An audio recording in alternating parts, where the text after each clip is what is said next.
জানি না আপনাদের এদিকে আছে কি না, বিভিন্ন জায়গায় আছে শুক্রবারে জুমার নামাজ খুতবা শেষ হওয়ার সময় একটা দল আছে, তারা আস্তে আস্তে মসজিদে আসে না নাই? আবার দেখাবেন জুমার নামাজ শেষ হওয়া মাত্র 2 রাকাত, কয় রাকাত, সঙ্গে সঙ্গে বাইর হয়ে যায়। এই দলের মানুষ আছে না নাই আপনাদের এদিকেও? জি, আল্লাহ এদেরকে হেদায়ত করুক, সকলে বলেন আল্লাহুম্মা আমিন। কারণ তারা এখানে বসতে চায় না, এখানে বসতে গিয়ে কষ্ট হয়। কি হয়? মুনাফিকের সবচেয়ে বড় পরিচয় হলো মসজিদে ঢুকতে গিয়ে পিছনে, মসজিদে ঢুকতে গিয়ে আর বাইর হওয়ার সময় সব আগে। আমরা কি মুনাফিক হইতে চাই? কথা বলেন, কে কে মুনাফিক হতে চান? হাত উঠান। একজনও নাই, আলহামদুলিল্লাহ বলেন। আমরা মমিন হইতে চাই। কি হইতে চাই? মমিন হইতে চাই। আল্লাহ যেন তৌফিক দেয়, সকলে বলেন আল্লাহুম্মা আমিন। সৌভাগ্য আজকে যে আল্লাহর এই ঘরের ভিতরে আমরা এসে কিছু সময়ের জন্য সময় দিতে পেরেছি, বসতে পেরেছি। আল্লাহর কালাম থেকে দিন থেকে শুরু করে আলোচনা চলতেছে, নির্ধারিত সময় পর্যন্ত রাতে যে আলোচনা চলবে, আপনারা থাকবেন নির্ধারিত সময় পর্যন্ত। বলেন ইনশাআল্লাহ। কথা বলেন, বলেন ইনশাআল্লাহ। আল্লাহ যেন থাকার তৌফিক দেয়, সকলে বলেন আল্লাহুম্মা আমিন। যেখানে এইমাত্র বসে আছেন সেটা হলো আল্লাহর জান্নাতের বাগান। সুবহানাল্লাহ নাই? আরও জোরে বলেন সুবহানাল্লাহ। সুবহানাল্লাহ। যখন এদিকে বাচ্চাইন থাকলে উঠাই দেন, বারবার এই সমস্যা করব। আমার মাহফিলে কেউ উঠে না, বয়ে না, ওই যে বাচ্চাইনগুলি, বাচ্চাইন উঠাই দেন। সামনে যারা আছে উঠাই দেন, তারা ওয়াজ বুঝতো না, ওয়াজের গুরুত্ব বুঝতো না। বারবার উঠবো, আপনারও ডিস্টার্ব দিব, আমারও ডিস্টার্ব দিব, আপনাদের একাগ্রতা নষ্ট হবে, আমারও নষ্ট হবে। ছোটো বাচ্চাগুলি এক সাইডে দেন, এক কিনারায় একজন লোক উঠে, বাচ্চাগুলি এক সাইডে বয়াই দেন। তারা বুঝবে না, বারবার উঠবে, ডিস্টার্ব দিবে। আর দোষ তারা না, আপনারা, কারণ আপনারা তারার আগে দিয়ে আপনারা করে গেছে। হইতে পারে এক একটা জায়গার সিস্টেম থাকতে পারে, সম্ভবত আপনাদের এখানে আগের সবে হরুতা দিন, পিসের সবে মুরব্বী তখন নামাজ দেজি। তাহলে মুরব্বীরা পিছনে চলে গেলেন, যুবকরা পিছনে গেলেন, ছোটো বাচ্চাগুলি সামনের দিকে দিলেন। আপনারা কোন দুঃখে? চাপিয়ে আসুন, সামনের দিকের খালি জায়গাটা কমপ্লিট করে দেন ভাইয়ারা আমার। আর যাওয়ার যদি কারো ইচ্ছা থাকে, আলোচনা এখনো শুরু করেই নাই, সময় দিতেছি বাইরে যাওয়ার জন্য। যারা তাহার নির্ধারিত সময় পর্যন্ত বসুন, এটা সৌভাগ্য আপনাদের। কারণ আপনার আমার মতো, আমি আসতে গিয়া আমার একজন আত্মীয় অত্যন্ত অসুস্থ নার্সিংহোমে, আমি দেখা করার জন্য যখন গিয়ে উঠলাম, আরও অসুস্থ মানুষগুলি যখন দেখলাম, আল্লাহ লাখো শুকরিয়া আদায় করলাম যে আল্লাহ, অনেকের নাক দিয়ে অক্সিজেন লাগানো, মুখ দিয়ে অক্সিজেন লাগানো, আইসিইউতে অ্যাডমিশন করে রাখা হয়েছে। আল্লাহ, তুমি তো আমাদেরকে এই অবস্থায় নিয়ে পৌঁছায় নাই, সুস্থতার জিন্দিগি দিয়েছ, 5 ওয়াক্তের নামাজ পড়ার মতো শারীরিক সুস্থতা দিয়েছ। এর জন্য আল্লাহর শুকরিয়া আদায় করার প্রয়োজন আছে না নাই? তাহলে জোরে বলেন আলহামদুলিল্লাহ। মানুষ যখন আল্লাহর শুকরিয়া আদায় করে, তেলাওয়াতকৃত আয়াতের উপর আলোচনায় যাব ইনশাআল্লাহ। বলেন ইনশাআল্লাহ। মানুষ যখন আল্লাহর শুকরিয়া আদায় করে, সওয়াব কতটুক হয় মানুষ যদি জানতো, তাতে প্রতি মুহূর্তে মুহূর্তে তার রব, তার স্রষ্টার শুকরিয়া আদায় করত। হাদিস শরীফের মধ্যে আসতেছে, আল্লাহর হাবিব সাল্লাল্লাহু আলাইহি ওয়াসাল্লাম বলছেন, আল্লাহর কোনো বান্দা বান্দি, মুমিন মুমিনাত যখন আল্লাহর শুকরিয়া আদায় করতে গিয়ে তার জবান দিয়ে আলহামদুলিল্লাহ, জোরে বলেন আলহামদুলিল্লাহ, অথবা সুবহানাল্লাহ শব্দ যখন উচ্চারণ করে, আল্লাহ পাক সঙ্গে সঙ্গে আকাশ আর জমিনের মধ্যবর্তী যে খালি জায়গা, ওই জায়গা পরিপূর্ণ হতে গিয়ে যে পরিমাণ নেকির প্রয়োজন হয়, আল্লাহ পাক সম পরিমাণ নেকি সেই মুমিন বান্দা বান্দির আমলনামায় দিয়ে দেয়। সুবহানাল্লাহ, সুবহানাল্লাহ, আলহামদুলিল্লাহ। আল্লাহর শুকরিয়া আদায় করার সবচেয়ে উত্তমতম 1 নম্বরের শব্দ হলো আলহামদুলিল্লাহ। কোন শব্দ? যার কারণে আল্লাহ রাব্বুল আলামিন তার কালাম কোরআনুল কারীম, যে কিতাব আমরা তিলাওয়াত করি, আমরা পড়ি, নাজিল হওয়ার সময় আল্লাহ নাজিল করেছিলেন 1 নম্বরের আয়াত, বিসমিল্লাহির রহমানির রহিম, ইকরা বিসমি রাব্বিকাল্লাযী খালাক। এই ছিল 1 নম্বরের আয়াত নাজিল হওয়ার সময়। কিন্তু সেই কোরআনকে লিপিবদ্ধ করতে গিয়া যে শব্দ দিয়ে তাসমিয়ার পর শুরু করা হয়েছে সেই শব্দ হলো বিসমিল্লাহির রহমানির রহিম, আলহামদুলিল্লাহি রাব্বিল আলামিন। জোরে বলো আল্লাহু আকবার। কোরআনের আয়াত যখন তিলাওয়াত করব, যাদের তিলাওয়াত জানা আছে আমার সঙ্গে তিলাওয়াত করবেন। রাজি আছেন? আল্লাহ যেন তৌফিক দেয়। সকলে বলেন আল্লাহুম্মা আমিন। কারণ এই কিতাব সেই কিতাব যার একটা অক্ষর যখন তিলাওয়াত করা হয় আল্লাহ আমলনামায় কত নেকি দেয়। জি, এই ওয়াজ কোনোদিন শুনছুন না আপনারা? কোরআনের 1 অক্ষর পড়লে কত নেকি? আওয়াজ করে বলেন কত নেকি? 10 নেকি। শুধু 10টা নেকি নয়, আল্লাহর পক্ষ থেকে 10 বার রহমত নাজিল হয়। সুবহানাল্লাহ বলেন। শুধু তা নয়, আমলনামা থেকে আল্লাহ পাক 10টা গুনাহ সগীরা ডিলিট করে দেয়। সুবহানাল্লাহ বলেন। আমি তিলাওয়াত করলাম, এই আয়াতটা তো আপনাদের প্রত্যেকের জানা আছে না নাই? আছে। নামাজে তিলাওয়াত করি, কিন্তু আমি তিলাওয়াত করলাম, আপনারা তিলাওয়াত করলেন না, বুবার মতো সাইয়া থাকলেন। তার কারণ হলো আমাদের তিলাওয়াতের অভ্যাস নাই। তিলাওয়াতের অভ্যাস নাই, কিন্তু এগুলো অনেক আছে। মোবাইলে যখন গান বাজে, বেশি পারক না পারক 2-1 লাইন লগে শরিক হয়, আছে না নাই? আর এটা তো অভ্যাস। মানুষ তো আমলের গোলাম। ভাইয়ারা আমার, আল্লাহ রাব্বুল আলামিন এই দুনিয়ার সবচেয়ে 1 নম্বরে আল্লাহ পাক এই জমিনের মধ্যে যে ঘর তৈরি করা হয়েছিল সেই ঘর ছিল কার? জানা নাই? পৃথিবীর সর্বপ্রথম কার ঘর তৈরি হয়েছিল? এই জমিনের মালিক কে? আওয়াজ করে বলেন আকাশের মালিক কে? জমিনের মালিক কে? তাই মালিকের ঘর আগে হবে না তোমার আমার ঘর আগে হবে? কার ঘর আগে হবে? মালিক কে? এর জন্য সর্বপ্রথম আল্লাহর ঘর তৈরি হয়েছিল মক্কাতুল মুকাররমায়। আল্লাহ পাক তার কালাম কোরআনুল কারীমের মধ্যে বলছেন বিসমিল্লাহির রহমানির রহিম, ইন্না আউওয়ালা বাইতিন উযিয়া লিন্নাসিল্লাযী বিবাক্কা। জোরে বলো আল্লাহু আকবার। পৃথিবীর মানুষের জন্য সর্বপ্রথম যে ঘর তৈরি করা হয়েছিল সেই ঘর হলো বাক্কায়, অর্থাৎ মক্কা শরীফে। সুবহানাল্লাহ। সেই ঘরের অংশ হলো এই ঘর, সেই ঘরের টুকরা হলো এই ঘর, যে ঘরের মধ্যে এসে আমরা আজকে বসতে পেরেছি। সৌভাগ্য। বলেন আলহামদুলিল্লাহ। এর মতো শান্তির জায়গা জমিনে আর আছে? জি। এই শান্তি মন্দিরে গেলে কেউ পায় না, গির্জায় গেলে পায় না, নামঘরে গেলে পায় না। তার কারণ হলো সেখানে আল্লাহর রহমত নাই। কি নাই? রহমত নাই। সেখানে চলতেছে শিরিক আর বিদআত। যেখানে শিরিক আর বিদআত চলে সেখানে আল্লাহর লানত অবতীর্ণ হয়। কি অবতীর্ণ হয়? আর এখানে আল্লাহর রহমত। তাই দুনিয়ার সবচেয়ে শান্তির জায়গা কোন জায়গা? মসজিদ। কোন জায়গা?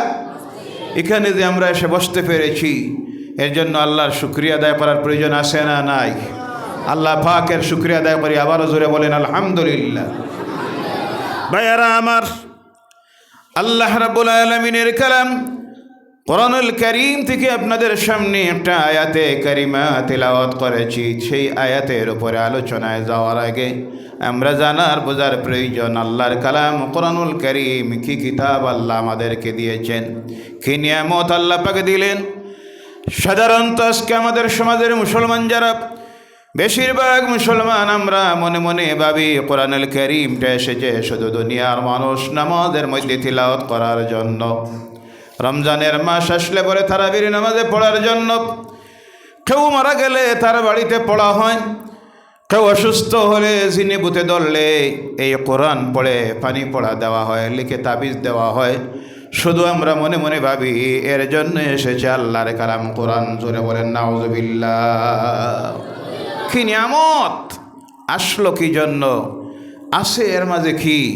এখন পর্যন্ত দুনিয়ার শতকরা 90% মতো মুসলমান বুঝতে পারে নাই। কথা ঠিক কি না? তার কারণ হলো আমরা তিলাওয়াত জানি না, তার অর্থ জানি না, ব্যাখ্যাও জানি না।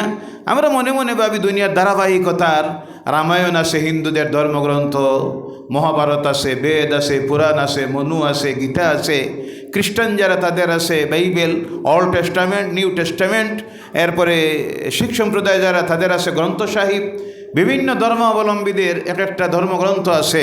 আমরা মনে মনে ভাবি ওটার মতো ধারাবাহিকতায় আমাদেরও একটা ধর্মগ্রন্থ আছে, শুধু এইভাবে কিছু কিছু কাজে তেলাওয়াতের জন্য। ভাইয়ারা আমার, এই কোরআন দুনিয়ার গতানুগতিক অন্যান্য ধর্মগ্রন্থের মতো ধর্মগ্রন্থ নয়। বলো সুবহানাল্লাহ। কারণ হল এই কোরআনুল দুনিয়ার অন্যান্য ধর্মগ্রন্থ দুনিয়ার মানুষের তৈরি একমাত্র ধর্মগ্রন্থ, যেটা দুনিয়ার কোনো মানুষের তৈরি নয়, স্বয়ং আল্লাহ রাব্বুল আলামিনের কালাম, যেই কিতাবের নাম হলো কোরআনুল কারীম। বলো সুবহানাল্লাহ। মনে মনে অনেকের প্রশ্ন জাগতে পারে যে এইটা যেভাবে অন্যান্য ধর্মগ্রন্থ অনেকে লিখেছেন, এটাও মনে হয় সম্ভবত মুহাম্মদ সাল্লাল্লাহু আলাইহি সাল্লাম লিখেছেন। এই প্রশ্ন যদি আপনার মনে আসে, জবাব দিতেছেন কে? কে দিতেছেন? আল্লাহ পাক রব্বুল আলামিন। জবাব দিতেছেন মক্কার মুশরিকেরা, কাফিররা যখন সমালোচনা শুরু করলো মুহাম্মদ সাল্লাল্লাহু আলাইহি সাল্লাম, রাত্রিতে তিনি নিজে নিজে লিখেন আর দিনের বেলায় মানুষের কাছে গিয়ে বলেন এটা আল্লাহর পক্ষ থেকে এসেছে। তখন আল্লাহ পাক জবাব দিলেন বিসমিল্লাহির রহমানির রহিম, ইন কুনতুম ফি রাইবিম মিম্মা নাযালনা আলা আবদিনা ফাতু বিসূরাতিম মিন মিসলি। জোরে বলো আল্লাহু আকবার। আমার বান্দার প্রতি আমি যা নাজিল করি, অবতীর্ণ করি, তাতে যদি তোমাদের সন্দেহ হয়, অর্থাৎ মুহাম্মদ সাল্লাল্লাহু আলাইহি সাল্লাম নিজে বানান, তাহলে তোমরাও বানাও। কথা কার? আল্লাহ বলছেন তোমরাও বানাও। অন্য জায়গায় আল্লাহ বলছেন ছোট্ট থেকে ছোট্ট একটা সূরা অথবা একটা আয়াতের মতো আয়াত একটা তোমরা বানাও তো দেখি। সেই দিন থেকে আল্লাহ চ্যালেঞ্জ দিলেন, দুনিয়ার কোনো মানুষ সেই চ্যালেঞ্জ আজ পর্যন্ত গ্রহণ করতে পারে নাই। তা কিয়ামত পর্যন্ত ছোট্ট থেকে ছোট্ট একটা আয়াত অথবা সূরার মতো সূরা বানানি সম্ভব হবে না। সুবহানাল্লাহ। এটা কার কালাম? এদিকে রাস্তাটা রাখবা, পিছনে যারা আসতে যাওয়ার জন্য রাস্তা দিবা, রাস্তা ক্লিয়ার করেন এই সাইডের, রাস্তা দেন পিছনে যাওয়ার লাগিয়া। ভাইয়ারা আমার, এই আল্লাহর কালাম কোরআনুল কারীম আজকে মাহফিলে অনেক সময় দেখবেন শ্রোতাদের সংখ্যা কম। কথা ঠিক কিনা? জি, আগের চাইতে ওয়াজের মাহফিলে মানুষ এখন বেশি না কম? কম। তার তিনটা কারণ আমার যে দৃষ্টিভঙ্গিতে ধরা পড়েছে বিশ্লেষণে। এক নম্বরে, কিছু সংখ্যক মানুষ আছে আমাদের সমাজে যারা একটু শিক্ষিত, মধ্যবিত্ত, তারা এখন মনে মনে ভাবে ইতা নেরাউলির ওয়াজ আর মূল্যায়ন তো কত কিতা জানো, এর চেয়ে বেশি তো আমার জানা আছে। এইভাবে কিছু মানুষ আছে না নাই? জি, ওই ওয়াজও গিয়া লাভ কিতা হইতো, তারা যেটা কইতা এটা সব আমার জানা আছে। আসলে ভালোভাবে খবর লইয়া দেখবা, যে কইতে আছে জানা আছে, তার মাঝেও সব বেজাল আছে। কথা ঠিক কি না? ভালোভাবে খবর লইলে দেখবা 5 ওয়াক্তের নামাজ পড়ে না, হইতে পারে নাম করা সুদখোর, আর না হয় ঘুষখোর, আর না হয় মিথ্যাবাদী, না হয় দুঃখাবাস, না হয় তার বউ তার মেয়ে বেপর্দায় চলাফেরা করে। এ দেখছে এখানে গেলে যা কইবা সব তো আমার গায়ে লাগবো। জি, এই জন্য আগের থেকে কইতে ইতা যাতা কইতা তারা এটা সব আমার জানা আছে। এই হলো 1 নম্বর। কয় নম্বর? 2 নম্বরের কারণ হল মোবাইলের কারণে কিছু সংখ্যক মানুষের ধারণা হলো এই সব অস্ট্রাজে যাওয়ার আর এখন সময় নেই, দিন নেই, যুগ হলো কম্পিউটারের যুগ, ইন্টারনেটের নোট, স্যাটেলাইটের মাধ্যমে, ইন্টারনেটের মাধ্যমে পৃথিবীর নাম করা আন্তর্জাতিক স্তরের মুফাসসিরুল কোরআন, ইসলামিক স্কলার যারা ডক্টরেট ডিগ্রি প্রাপ্ত, এদের আলোচনা মোবাইলে পাওয়া যায়, আর যাওয়ার দরকার নাই। কথা ঠিক কিনা? ইনসাফের সেই জবাবটা দেন। এই মুহূর্তে আমরা যারা এখানে বসে আছি, আর যারা ঘরে বসে এইসব আলোচনা শোনে তাদের শোনার আমাদের শোনা সমান। জি, সব সমান? কথা বলবেন, সব সমান? তারা ঘরে বসে আছে, আমরা বসে আছি কার ঘরে? আমরা বসে আছি আল্লাহর জান্নাতের বাগানে, আর তারা বসে আছে তার বাড়ির বাগানে। জি, কথা ঠিক কি না? 2 নম্বরে হলো আল্লাহর কোনো ওলি যখন মাহফিলে আসেন অথবা মুহাক্কিক কোনো উলামায়ে কেরাম যারা আল্লাহর হাবিবের ওয়ারিস তারা যখন মাহফিলে আসেন বক্তব্য রাখেন, মানুষ যখন তাদের চেহারার দিকে তাকায় আল্লাহ আমলনামায় নফল ইবাদতের সওয়াব লিখতে থাকে। সুবহানাল্লাহ বলেন। শুধু তা নয়, আল্লাহর ওলিদের চেহারার দিকে চেয়ে যখন বসে কেউ মুহাক্কিক উলামায়ে কেরাম যারা তাদের চেহারার দিকে যখন তাকায় আমলনামাত থেকে আল্লাহ গুনাহ সগীরা ডিলিট করতে থাকে। সুবহানাল্লাহ বলেন।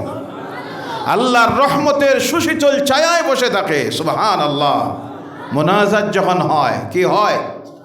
মুনাজাত যখন হবে আল্লাহর বান্দারা হাত তুলল, সব তো আমার মতো গুনাহগার নয়, আল্লাহর নাফরমান নয়, হতে পারে 40 জন যখন কোনো জায়গায় বসে থাকে মুনাজাতে যখন হাত তোলে আল্লাহ এদের মধ্য থেকে একজনের জীবনের গুনাহ মাফ করে দিয়ে তার ওসিলায় দোয়া কবুল করে নেয়। সুবহানাল্লাহ। এটা আপনার বাড়িতে বসলে আসে? ঘরে বসে মোবাইলে রেকর্ড শুনলে আসে? নাই। দিন এবং রাত্রির ডিফারেন্স। আরেকটা, হায়ার এডুকেশনে যারা শিক্ষিত, জেনারেল এডুকেশনে বেশিরভাগ যারা একটু শিক্ষিত হয়ে গেছে, MA পাস BA পাস আরও কিছু, তারা যাদের ধর্মীয় জ্ঞান নাই, কি নাই? ধর্মীয় জ্ঞান নাই, তারা আজকে মাহফিলে যায় না। বেশিরভাগ তাদের চিন্তাধারা হলো ইন্টারনেটের যুগ, স্যাটেলাইটের যুগ, কম্পিউটারের যুগ। গোটা বিশ্ব যখন কম্পিউটার, ইন্টারনেট, স্যাটেলাইটের মাধ্যমে চলতেছে, রিমোট কন্ট্রোলের মাধ্যমে গোটা বিশ্বকে মানুষ যখন পরিচালনা করতেছে, এই সময় 1500 বছর আগের পসা কোরআনের কি আলোচনা শোনার দরকার আছে? নাউজুবিল্লাহ বললেন না? তারা ভাবতেছে এটা শুধু একটা ধর্মগ্রন্থ। তারা বলে যুগ হলো বিজ্ঞানের যুগ। কিসের যুগ? বিজ্ঞানের যুগ। তাদের চিন্তাধারা হলো আধুনিক বিশ্ব, যে গোটা বিশ্ব পরিচালিত হচ্ছে জ্ঞান বিজ্ঞানের মাধ্যমে, সায়েন্সের মাধ্যমে। মানুষ আকাশে যাওয়ার চেষ্টা করতেছে, চন্দ্রে চলে গেছে, মিসাইল যখন আবিষ্কার করতেছে, পরমাণু অস্ত্র তৈরি করতেছে, ইন্টারনেটের মাধ্যমে গোটা বিশ্ব পরিচালিত হচ্ছে।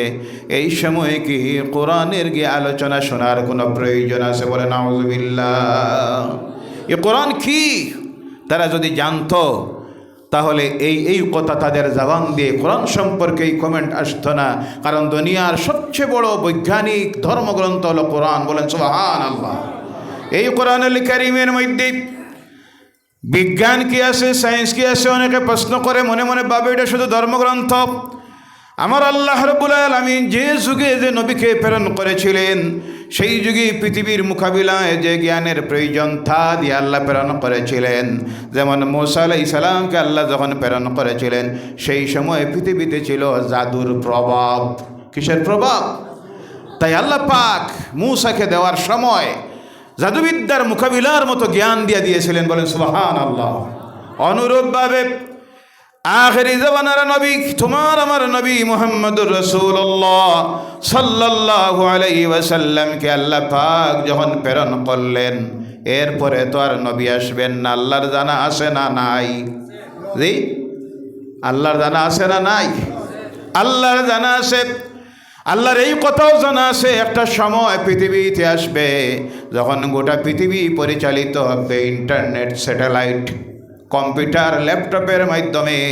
তাই সেই সময়ের যে জ্ঞানের প্রয়োজন, সেইভাবে জ্ঞান দিয়ে আল্লাহ পাক যে কিতাবটাকে পাঠাইলেন তার নাম হলো কোরআন। সুবহানাল্লাহ। বারবার একটা কথা বারবার বলতে হয়, আপনার রাস্তাটা ক্লিয়ার রাখেন না। যারা আসতেছে ঢুকার রাস্তা দে লা ইলাহা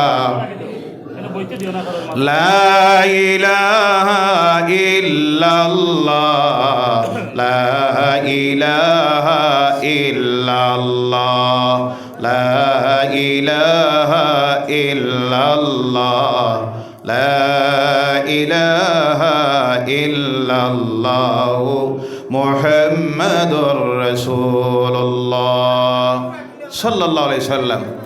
আমি কথা বলি, আপনারা অনেকে অনেকে ভাবতেছেন যে নামাজের সময় মানুষ আগের সবে যায় না। অনেক সময় দেখবা আগের সবে জায়গা খালি, খর কমপ্লিট। তার কারণ হইল আগে যদি যাই সুন্নত পড়া লাগবো, নফল পড়া লাগবো, বারবার রাস্তা পাওয়া যাইতো না। জি, এই চিন্তায় অনেকে আগের দিকে যায় না। কিন্তু মানুষ যদি 1 নম্বর সবের ফজিলত সব জানতো, হাদিস শরীফে আসতেছে আল্লাহ রসুল বলছেন প্রতিযোগিতা আরম্ভ হইতো, আগের সবে যাওয়ার লাগে লটারি আরম্ভ হইতো। বলে সুবহানাল্লাহ। আপনারা কি জিনিসে যে ভয় পান এদিকে যাইতে গিয়ে, আমি ব্যাপারটা বুঝি না। ঠান্ডা ঠান্ডা হইতো না, আপনারা ডরাইবা না। অনেকে ভাবতারা মনে করে হুজুরের শেষ দিকে কালেকশন করতা, না না, ভয় পাইবা না, একটু চাপাইয়া সামনের দিকে যায়। রাস্তাটা ক্লিয়ার করে দেন, মাঝে দিয়া বা সাইড দিয়া, যারা আসতেছে তাদের যাওয়ার সুযোগটা দেন। আল্লাহ যারা তৌফিক দেয় সকলে বলেন আল্লাহুম্মা আমিন। ভাইয়ারা আমার, আল্লাহ পাক তার কালাম কোরআনুল কারীম কি নাজিল করলেন দুনিয়ার সমস্ত জ্ঞান বিজ্ঞান দিয়া। এমন কোনো বিষয় আল্লাহ বাকি রাখেন নাই। কমপ্লিটলি তার কালাম কোরআনে আল্লাহ জ্ঞান বিজ্ঞান সায়েন্স দিয়ে পরিপূর্ণ করে দিয়েছেন। সুবহানাল্লাহ বলেন। কারণ এই দোয়া করে গেছেন ইব্রাহিম আলাইহিস সালাম। কোন নবী? ইব্রাহিম আলাইহিস সালাম যখন আল্লাহর ঘরের কাজ কমপ্লিট করলেন, আল্লাহর কাছে দোয়া করেন মাকামে ইব্রাহিম, আজকে যাকে বলা হয় যারা আল্লাহর ঘরের কিনারায় গিয়েছেন হজ করতে, উমরা করতে, যাওয়ার পরে দেখবেন আল্লাহর ঘরের দরজার সামনে একটা পাথর সোনালি গ্রিল দিয়ে জালি দিয়ে বেষ্টন করে রাখা আছে, যার নাম হলো মাকামে ইব্রাহিম। যার নাম হযরত ইব্রাহিম আলাইহিস সালাম একটা পাথরের উপরে দাঁড়িয়ে আল্লাহর ঘরের কাজ করেছিলেন, কাজ কমপ্লিট করেছিলেন। এই পাথরের উপরে তার পায়ের পদচ্ছিন্ন পড়ে গেছে। সুবহানাল্লাহ বলেন। এটাকে চতুর্দিকে বেড়া দিয়া রাখা হয়েছে, ঘেরাও করে রাখা হয়েছে।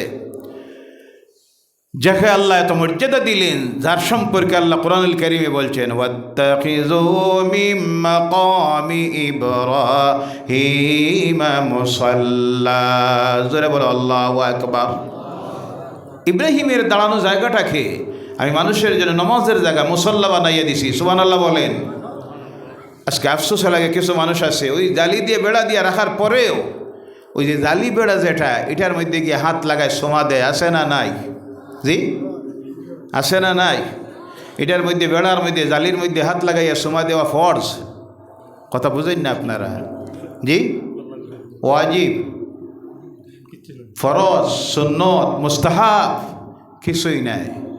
আমার সমাজের কিছু মানুষের চিন্তাধারা হইল যেখানে জায়গা পায় সৈদ্যা দে সোমা দে। আছে না নাই? জি, আল্লাহর ওয়ালির জিয়ারতের মধ্যে যায়, যাওয়ার পরে দেখবেন কোনোটা আছে গ্রিলে ভেড়ায় হাত লাগায় সোমা দেয়। এই সোমা দেওয়াতে কোনো সওয়াব আছে? কথা বলবেন। কোনো বরকত আছে? ফজিলত আছে? নাই। ভাইরা আমার, সেই পাথরের উপরে দাঁড়িয়ে ইব্রাহিম আলাইহিস সালাম আল্লাহর কাছে দোয়া করলেন বিসমিল্লাহির রহমানির রহিম রব্বানা ওয়াবআস ফীহিম রাসূলাম মিনহুম ইয়াতলু আলাইহিম آياتك ويعلمهم الكتاب والحكمة ويزكيهم إنك أنت العزيز الحكيم। জোরে বলো আল্লাহু আকবার। আল্লাহ তাদের মধ্যে একজন নবী তুমি প্রেরণ করো, যিনি তোমার কালামের আয়াতগুলি তাদের সামনে তিলাওয়াত করবেন এবং তাদেরকে জ্ঞান বিজ্ঞানের শিক্ষা দিবেন। বলো সুবহানাল্লাহ। কিসের শিক্ষা? জ্ঞান বিজ্ঞানের। ওয়াল হিকমা, তাদেরকে জ্ঞান বিজ্ঞানের শিক্ষা দিবেন। অন্যত্র আল্লাহ আবার বলছেন তার এই কালাম কোরআন সম্পর্কে, কোরআনুল কারীমের যে সূরাকে কোরআনের কলব বলা হয়, হৃদয় বলা হয়, হার্ট বলা হয়, যে সূরাটার নাম হলো সূরা ইয়াসিন। কোন সূরা? জোরে বলেন কোন সূরা? মুখস্থ আছে সবার? নাই। আফসোস, একটা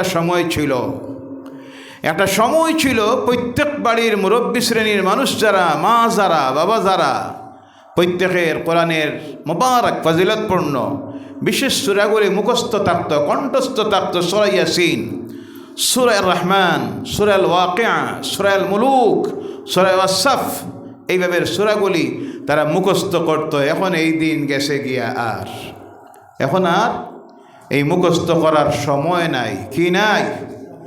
সময়টা হলো ব্যস্ততার। কিসের? আজকে 2.5 থেকে 3 বছরের বাচ্চাও ব্যস্ত। কথা ঠিক কি না? জি, বাড়িতে গিয়া গড়ে গিয়া এখন দেখাইন না গিয়া, অনেক গড়ে গিয়া দেখাবা 3 বছরের 4 বছরের বাচ্চা ব্যস্ত। কোনটা লইয়া? মোবাইল লইয়া। মা দেয় হাতে, বাবা দেয় হাতে, না দিলে ঘুমে ধরে না। কিসে ধরে না? নাউজুবিল্লাহ বললা না? যে বাচ্চার হাতে মোবাইল দিয়া ঘুম ধরানি হয়, এটা বড় হওয়ার পরে কি হইব কিছু বোঝা জাননি না। না জি ভাইরা আমার, এই বাচ্চাকে ঘুম ধরাইতে গিয়া মা যদি পাশে শুয়ে আল্লাহর কালাম কোরআনুল কারীম থেকে তেলাওয়াত করে করে ঘুম ধরাইতেন, তার কান দিয়ে আল্লাহর কালামের তেলাওয়াত ঢুকত, হৃদয়ে হাড়ে কলবে গিয়ে আসর করত, যে আসরে পরবর্তী জীবনে নেককার মুমিন মুত্তাকি হয়ে যাইত। সুবহানাল্লাহ বলেন। তার কান দিয়া চোখ দিয়া ঢুকানি হইতেছে আল্লাহর নাফরমানির যত আজে বাজে সব কিছু। আল্লাহ এর থেকে হেফাজত করুক, বলেন আল্লাহুম্মা আমিন। অনেক বাচ্চা আছে, অনেকে কয়, খুব সুন্দরে গফ করে, হুজুর কি যে একটা অভ্যাস হয়েছে আমার বাচ্চার, এত মোবাইল না দিলে ভাত খায় না। নাউজুবিল্লাহ নাই, নাউজুবিল্লাহি মিন যালিক। ও আমার ভাইয়েরা, কি পরিমাণ ব্যস্ত সম্ভবত আপনাদের দিকে আছে কিনা। অনেক জায়গায় মাহফিলে যখন যাই, ঢুকতে গিয়ে বা বাইর হওয়ার সময় দেখি রাস্তার কিনারায় 2টা 4টা 5টা মাথায় টুপি নাই, চুল যে হাইওয়ান জানোয়ারের না মানুষের বুঝার ক্ষমতাই নাই। আছে না নাই? এরপরে কোনো জায়গায় 3টা 4টা বই রয়েছে, একটা মোবাইল লইয়া। দুনিয়া কোন দিকে যার কেমন আইলেও বুঝতো না। এই পরিমাণ এশকে মহব্বতে ক্যারাম বোর্ড মোবাইলে খেলতেছে, জুয়া খেলতেছে, গেম খেলতেছে, 5G, আরও কোনটা একটা কইছে ফ্রি ফায়ার না কোন ফায়ার। জি নাউজুবিল্লাহ বললেন না? সমাজ কোথায় যাইতেছে? আসবেন না, সমাজটা কোথায় যাইতেছে? অধঃপতনের দিকে চলে যাইতেছে, ধ্বংসের দিকে চলে যাইতেছে। মন মানসিকতা মানুষের আজকে কোথায় গিয়ে পৌঁছতেছে শুনলে অবাক হবেন আমার ভাইয়েরা। আজকে বিভিন্ন জায়গায় এমন হয়, মাহফিল চলতেছে, মাহফিল থেকে 100 মিটার দূরে মুসলমানদের ছেলেরা রাত্রে 10টায় ভলিবল খেলতেছে। বলো নাউজুবিল্লাহ। আছে না নাই? 100 মিটার দূরে। মাঝে এক জায়গায় গেলাম, মাহফিলে মানুষ অনেক কম, তো জিজ্ঞাসা করলাম, কইলে হুজুর একটা অসুবিধা হয়ে গেছে, এখানে একদিবসীয় নাইট ক্রিকেট ম্যাচ চলতেছে। নাউজুবিল্লাহ বললা না? এরাও তো মুসলমান, এরাও কি ও মুসলমান? এরা বলতেছিলাম ইব্রাহিম আলাইহিস সালাম দোয়া করলেন, এবার আল্লাহ পাক রব্বুল আলামিন তার কালাম কোরআনুল কারীমের সূরা ইয়াসিন যাদের জানা নাই চেষ্টা করবেন, মুখস্থ করবেন, কণ্ঠস্থ করবেন, কারণ কোরআন শেখার জন্য কোনো বয়সের সীমারেখা নাই। বয়স্ক হয়ে গেছেন, আজকে অনেক সুযোগ এসেছে আধুনিক বিজ্ঞানীর আবিষ্কৃত মোবাইলের মাধ্যমে। মোবাইল করলে আপনি সূরা ইয়াসিনের উচ্চারণ পাবেন ইংরেজিতে, বাংলায়। চেষ্টা করুন 6 মাসেও যদি আল্লাহর কালাম কোরআনুল কারীমের সূরা ইয়াসিনকে মুখস্থ করে নিতে পারেন, আল্লাহর কালামের হৃদয় যাকে বলা হয়েছে, সেই সূরাটা যদি আপনার কণ্ঠস্থ হয়ে যায়, মুখস্থ থাকে, সেই ব্যক্তির মৌতের সময় আল্লাহ সবচাইতে কঠিন যে সময় দুনিয়ার জীবন থেকে যাওয়ার, আখিরাতের প্রথম মঞ্জিলে যাওয়ার, কবরে যাওয়ার আগে, যেটার নাম হলো সাকরাতুল মাউত। কোনটা? জাইজা জা সাকরাতুল মাউত বিল্লাহ। জোরে বলো আল্লাহু আকবার। মৃত্যুর কষ্ট সত্যই হক, তার থেকে দুনিয়ার কেউ বাঁচা সম্ভব নয়। ওই সাকরাতুল মাউতের ঘাটে যাদের এই সূরা ইয়াসিন মুখস্থ তাকে আল্লাহ নাজাত দিয়ে দেয়। সুবহানাল্লাহ বলেন। সেই সূরার আরম্ভণীর মধ্যে আল্লাহ পাক রব্বুল আলামিন বলছেন, বিসমিল্লাহির রহমানির রহিম, ইয়াসিন ওয়াল কুরআনিল হাকীম। জোরে বলো আল্লাহু আকবার। কোরআনের কিছু সূরা আছে যেগুলিকে আরম্ভ করতে গিয়ে সাংকেতিক অক্ষর দিয়ে শুরু করা হয়েছে, যেমন আলিফ লাম মিম, আলিফ লাম র, কাফ হা ইয়া আইন সাদ কাফ নুন। এই সূরাকে আরম্ভ করতে গিয়ে আল্লাহ পাক শুরু করেছেন দুইটা অক্ষর দিয়া। কয়টা দিয়া? দুইটা। একটা হলো ইয়া আর একটা হলো সিন।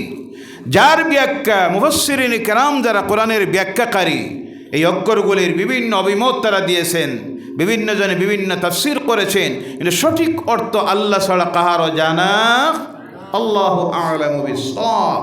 ভাইয়ারা আমার, 2 নম্বর আয়াতে আল্লাহ বলছেন ওয়াল কুরআনিল হাকীম, বিজ্ঞানময় কোরআন। সুবহানাল্লাহ। গোটা কোরআনটা হলো সায়েন্স, বিজ্ঞান দিয়ে আল্লাহ ভরপুর করে দিয়েছেন, কিন্তু আমরা জানি না, আমরা বুঝি না, যার কারণে আমরা মনে মনে ভাবি এটা হইল নমাজে তিলাওয়াত করার লাগি, রমজানে তিলাওয়াত করার লাগি, দিনে বুতে দললে পড়িয়ে ফু দেওয়ার লাগি, কেউ মারা গেলে সওয়াবের লাগি কোরআন খতম করানি, এটার আর কোনো কাজ নাই। এই চিন্তাধারা আসার কারণে আজকে এই কোরআন থেকে আমরা উপকৃত হতে পারতেছি না। ভাইয়ারা আমার, এই কোরআনুল কারীম কি জন্য আসলো? আল্লাহ পাক রব্বুল আলামিনকে যদি জিজ্ঞাসা করা হয়, আল্লাহ তোমার এই কালাম কি জন্য দিয়েছো? আল্লাহ পাক তার কালাম কোরআনুল কারীমের মধ্যে বলছেন তাবারাকাল্লাযী নাযালাল ফুরকানা আলা আবদিহি লিয়াকুনা লিল আলামিনা নাযীরা। জোরে বলো আল্লাহু আকবার। আমি হাফিজ নয়, আয়াতে যদি কোনো ভুল হয় হাফিজ সাহেবরা থাকলে শুদ্ধ করে দেবেন, আমি বড় খুশি হই। বলেন আলহামদুলিল্লাহ। কারণ কেউ যদি ভুল শুদ্ধ করে দেয় এটা অসুবিধা নাই, এটা আমি বেশি খুশি হই। কোনো আয়াতে যদি ভুল হয় আমাকে সংশোধিত করে দিবেন, ইনশাআল্লাহ আমি সংশোধন করার চেষ্টা রাখবো। বলেন আলহামদুলিল্লাহ। ভাইয়ারা আমার, আল্লাহ রাব্বুল আলামিন তার কালাম কোরআনুল কারীমের সেই আয়াতের মধ্যে বলছেন পবিত্রতম সেই আল্লাহ যিনি তার কালামকে তার বান্দার প্রতি নাজিল করেছেন। যে বান্দার প্রতি নাজিল করেছেন তার কারণ হলো কি জন্য আল্লাহ দিয়েছেন? আল্লাহ দিয়েছেন বলছেন আমি দিয়েছি এই কিতাবকে দুনিয়ার সৃষ্টির প্রত্যেকের জন্য ভয় প্রদর্শন করার জন্য। বলে সুবহানাল্লাহ। কিতাবুন আনজালনাহু ইলাইক, অন্য জায়গার মধ্যে আসতেছে কিতাবুন আনজালনাহু ইলাইক লিতুখরিজান নাসা মিনাজ যুলুমাতি ইলান নূর। জোরে বলো আল্লাহু আকবার। নাজিল করেছি আপনার প্রতি এই কিতাব পৃথিবীর মানুষকে অন্ধকার থেকে, কিসের থেকে? অন্ধকার থেকে আলোর দিকে টেনে টেনে বাইর করে নেওয়ার জন্য। ও আমার ভাইয়েরা, ও মুসলমানরাই, কোরআনুল কারীম আসলো, আসার পরে অন্ধকার থেকে মানুষকে কীভাবে টেনে টেনে আলোর দিকে নিল। ইসলাম হলো আলো। সুবহানাল্লাহ বলেন। ইসলাম হলো আলো, কোরআন হলো আলো, আমার নবী হলেন আলো। সুবহানাল্লাহ। এর জন্য তো আল্লাহ বলছেন কাদ জাআকুম মিনাল্লাহি নূরুন ওয়া কিতাবুম মুবিন। সুবহানাল্লাহ। প্রকাশ্য কিতাব আল্লাহর পক্ষ থেকে এসেছে, আর এসেছে নূর। এখানে নূর দিয়ে নূরে মুহাম্মদুর রাসূলুল্লাহ সাল্লাল্লাহু আলাইহি সাল্লাম। এই আলো যখন আসলো, আলো আসার সঙ্গে সঙ্গে মক্কার পথহারা মানুষ কি অবস্থার মধ্যে ছিল পৃথিবীর ইতিহাস করলে পরে দেখা যায় এমন অবস্থার মধ্যে গিয়ে তারা পৌঁছেছিল। আকৃতিতে ছিল মানুষ, চালচলনে প্রকৃতিতে হায়াওয়ান জানোয়ারের চাইতে নিকৃষ্ট ছিল। বলো নাউজুবিল্লাহ। তাদের মধ্যে মদ চলতো প্রকাশ্যে। নাউজুবিল্লাহ বললা না? কি চলতো? এখন এই মদ মুসলমানদের সমাজেও আইসেনি না? না জি, আপনাদের এলাকায় নাই বা বুঝলাম। কেউ খায়, কেউ ব্যবসা করে, কেউ ডিরেক্টলি খায়, কেউ ইনডিরেক্টলি খায়। চলছে নি না? না। সুদ আছে না? নাই। আছে না? নাই। আছে। এমন কোনো রোগ বাকি নাই, সব ঢুকতেছে। ভাইয়ারা আমার, তারা প্রকাশ্যে মদ্যপান করত, সুদ গ্রহণ করত, এটা স্বাভাবিক ছিল। জিনা করত জন্তু জানোয়ারের মতো প্রকাশ্যে রাস্তায়। বলে নাউজুবিল্লাহ। একাকী কোনো মেয়ে লোক দিন দুপুর বেলায় তার ঘর থেকে বাইরে হতে পারত না, তার নিরাপত্তার অভাব ছিল। ইফটিজিংয়ের শিকার হবে অথবা দর্শনের শিকার হবে, সতীত্ব হারাবে, বেইজ্জত হবে। একাকী কোনো মেয়ে লোক দিন দুপুরে ঘর থেকে বাইরে হতে পারত না। এই ছিল মক্কার অবস্থা, জাজিরাতুল আরবের অবস্থা। সামান্য বিষয়ে ঝগড়া করে করে বছরের পর বছর তারা যুদ্ধ চালাইত, শত শত মানুষ হত্যা করত। তাদের হৃদয়ের মধ্যে দয়া বলতে কিছুই ছিল না, মায়া বলতে কিছুই ছিল না। এই অবস্থার মধ্যে গিয়ে যখন পৌঁছে গেল আল্লাহর পক্ষ থেকে, তখন আসলো আলো। ওই আলো আসার সঙ্গে সঙ্গে পথ হারা মানুষগুলি অন্ধকারের জীবন থেকে আলোর দিকে রওনা করলো, আর দলে দলে আল্লাহর দ্বীন গ্রহণ করা শুরু করলো, আর পড়া শুরু করে দিল লা ইলাহা ইল্লাল্লাহু মুহাম্মাদুর রাসূলুল্লাহ সাল্লাল্লাহু আলাইহি সাল্লাম। সেই দিন থেকে যেই ধারাবাহিকতা শুরু হয়েছিল আজও তা বন্ধ হয় নাই। পৃথিবীতে আজ পর্যন্ত, কিয়ামত পর্যন্ত দুনিয়ার পথারা মানুষ যে ধর্মগ্রহণ করবে তার নাম হলো ইসলাম। সুবহানাল্লাহ বলেন। এটা দেখে এক শ্রেণীর ইসলাম বিদ্বেষীরা, কোরআন বিদ্বেষীদের গায়ে জ্বালা যন্ত্রণা শুরু হয়েছে, আছে না নাই? তাই বিভিন্নভাবে চাইতেছে ইসলামকে ঠেকানির জন্য, আইন পাস করতেছে। 2 বিয়া না, কয় বিয়া? কথা বলেন। 2 বিয়া না। আচ্ছা ঠিক আছে ভাইয়েরা আমার, এরপরে আমাদের বিরুদ্ধে অনেকে এখন যুদ্ধ ঘোষণা দিয়েছে। কে ঘোষণা? কথা বলতে অসুবিধা হয় নাকি? বাচ্চাগুলি বয়াই দিন। যুদ্ধ ঘোষণা জেনে রাখবেন, আমাদের বিরুদ্ধে যুদ্ধ ঘোষণা দেওয়া সেটা আমাদের বিরুদ্ধে নয়। তার কারণ হলো আমরা কলেমা পড়েছি। কি পড়েছি? কথা বলবেন। কি পড়েছি? কলেমা পড়েছি, আল্লাহর দ্বীন গ্রহণ করেছি। এই হলো আমাদের অপরাধ। এই অপরাধে যদি কেউ আমাদের বিরুদ্ধে যুদ্ধ ঘোষণা দেয়, জেনে রাখবেন এই যুদ্ধ ঘোষণাটা হয়ে যায় আল্লাহর বিরুদ্ধে। কার বিরুদ্ধে?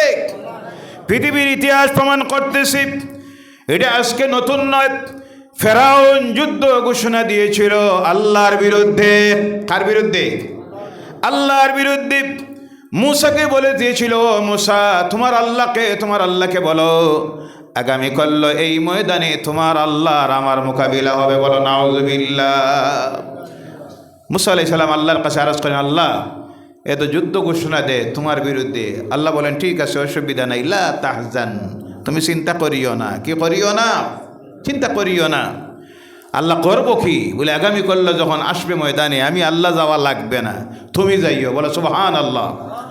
তোমাকে আমি এই পাওয়ার দিব, তোমার হাতের যে লাঠিটা থাকবে সেই লাঠিটা নিয়ে তুমি ময়দানে যেও। ওর হাতের মধ্যে, মুসার হাতের মধ্যে একটা লাঠি থাকতো, এটা দুনিয়ার কোনো গাছের ডাল নয়, আল্লাহর জান্নাতের গাছের ডাল। বলো সুবহানাল্লাহ। হযরতে আদম আলাইহিস সালাম জান্নাত থেকে আসার সময় জান্নাতের কিছু জিনিস এই পৃথিবীতে এনেছিলেন। এর মধ্যে একটা পাথর হলো আল্লাহর ঘরের দেওয়ালও লাগানো। এই লাঠিটা তিনি এনেছিলেন, যাওয়ার সময় এটা রেখে গিয়েছিলেন তার ছেলে শীশ আলাইহিস সালামের কাছে। শীষের হাত থেকে হযরতে সুলাইমান আলাইহিস সালামের হাতে, সুলাইমানের হাত থেকে হাত বদল হয়ে হয়ে এটা এসে পৌঁছে গেল হযরতে শুআইব আলাইহিস সালামের কাছে। শুআইব আলাইহিস সালামের মেয়ে বিবাহ হলো মুসার সঙ্গে, আর উপহার স্বরূপ তিনি দিতে গিয়ে ওই লাঠিটা দিনের জামাতা হযরতে মুসার হাতের মধ্যে দিয়েছিলেন। বলো সুবহানাল্লাহ। ওর হাতে এই লাঠিটা থাকতো। আল্লাহ বললেন এই লাঠিটা নিয়ে তুমি যাইও, আর বেশি কিছু লাগবে না। এবার পরের দিন দুপুরবেলায় ৮০,০০০ জাদুকর, কতটা? ৮০,০০০ জাদুকর সঙ্গে বিভিন্ন তাফসিরের মধ্যে আসতেছে, কোন তাফসিরের মধ্যে আসতেছে ১,০০,০০০, কোন তাফসিরে আসতেছে ৮০,০০০ সৈন্য সহ। ফেরাউন এসে ডাক দিল, মুসারে তোমার আল্লাহ কোথায়? মুসা আলাইহিস সামনে গেলেন, বললেন আমার আল্লাহ আসার প্রয়োজন নাই, আমি আল্লাহর নবী তোর জন্য যথেষ্ট। সুবহানাল্লাহ বলেন। এবার তার জাদুকরদেরকে বলল, জাদুকরেরা পাওয়ার দেখাও, সাপ ছাড়ো। এবার জাদুকররা তাদের সাপ ছাড়া শুরু করেছে। তাফসিরের মধ্যে আসতেছে বিরাট বিরাট অজগর সাপগুলি ছাড়ছে। মুসার দিকে যখন আসতেছে, মুসা বলেন আল্লাহ এবার আমি করি কি? আল্লাহ বলেন তোমার হাতের লাঠিটা তুমি সামনে ছেড়ে দাও, আর ছাড়তে গিয়ে তুমি তিলাওয়াত করো বিসমিল্লাহির রাহমানির রাহিম। বল সুবহানাল্লাহ। এই বিসমিল্লাহ কোরআনে আছে না নাই? আমাদের আমলে আছে? আমরা কোনো কাজ শুরু করতে বিসমিল্লাহ দিয়ে করি? জি করেন? জি না, বেশি না।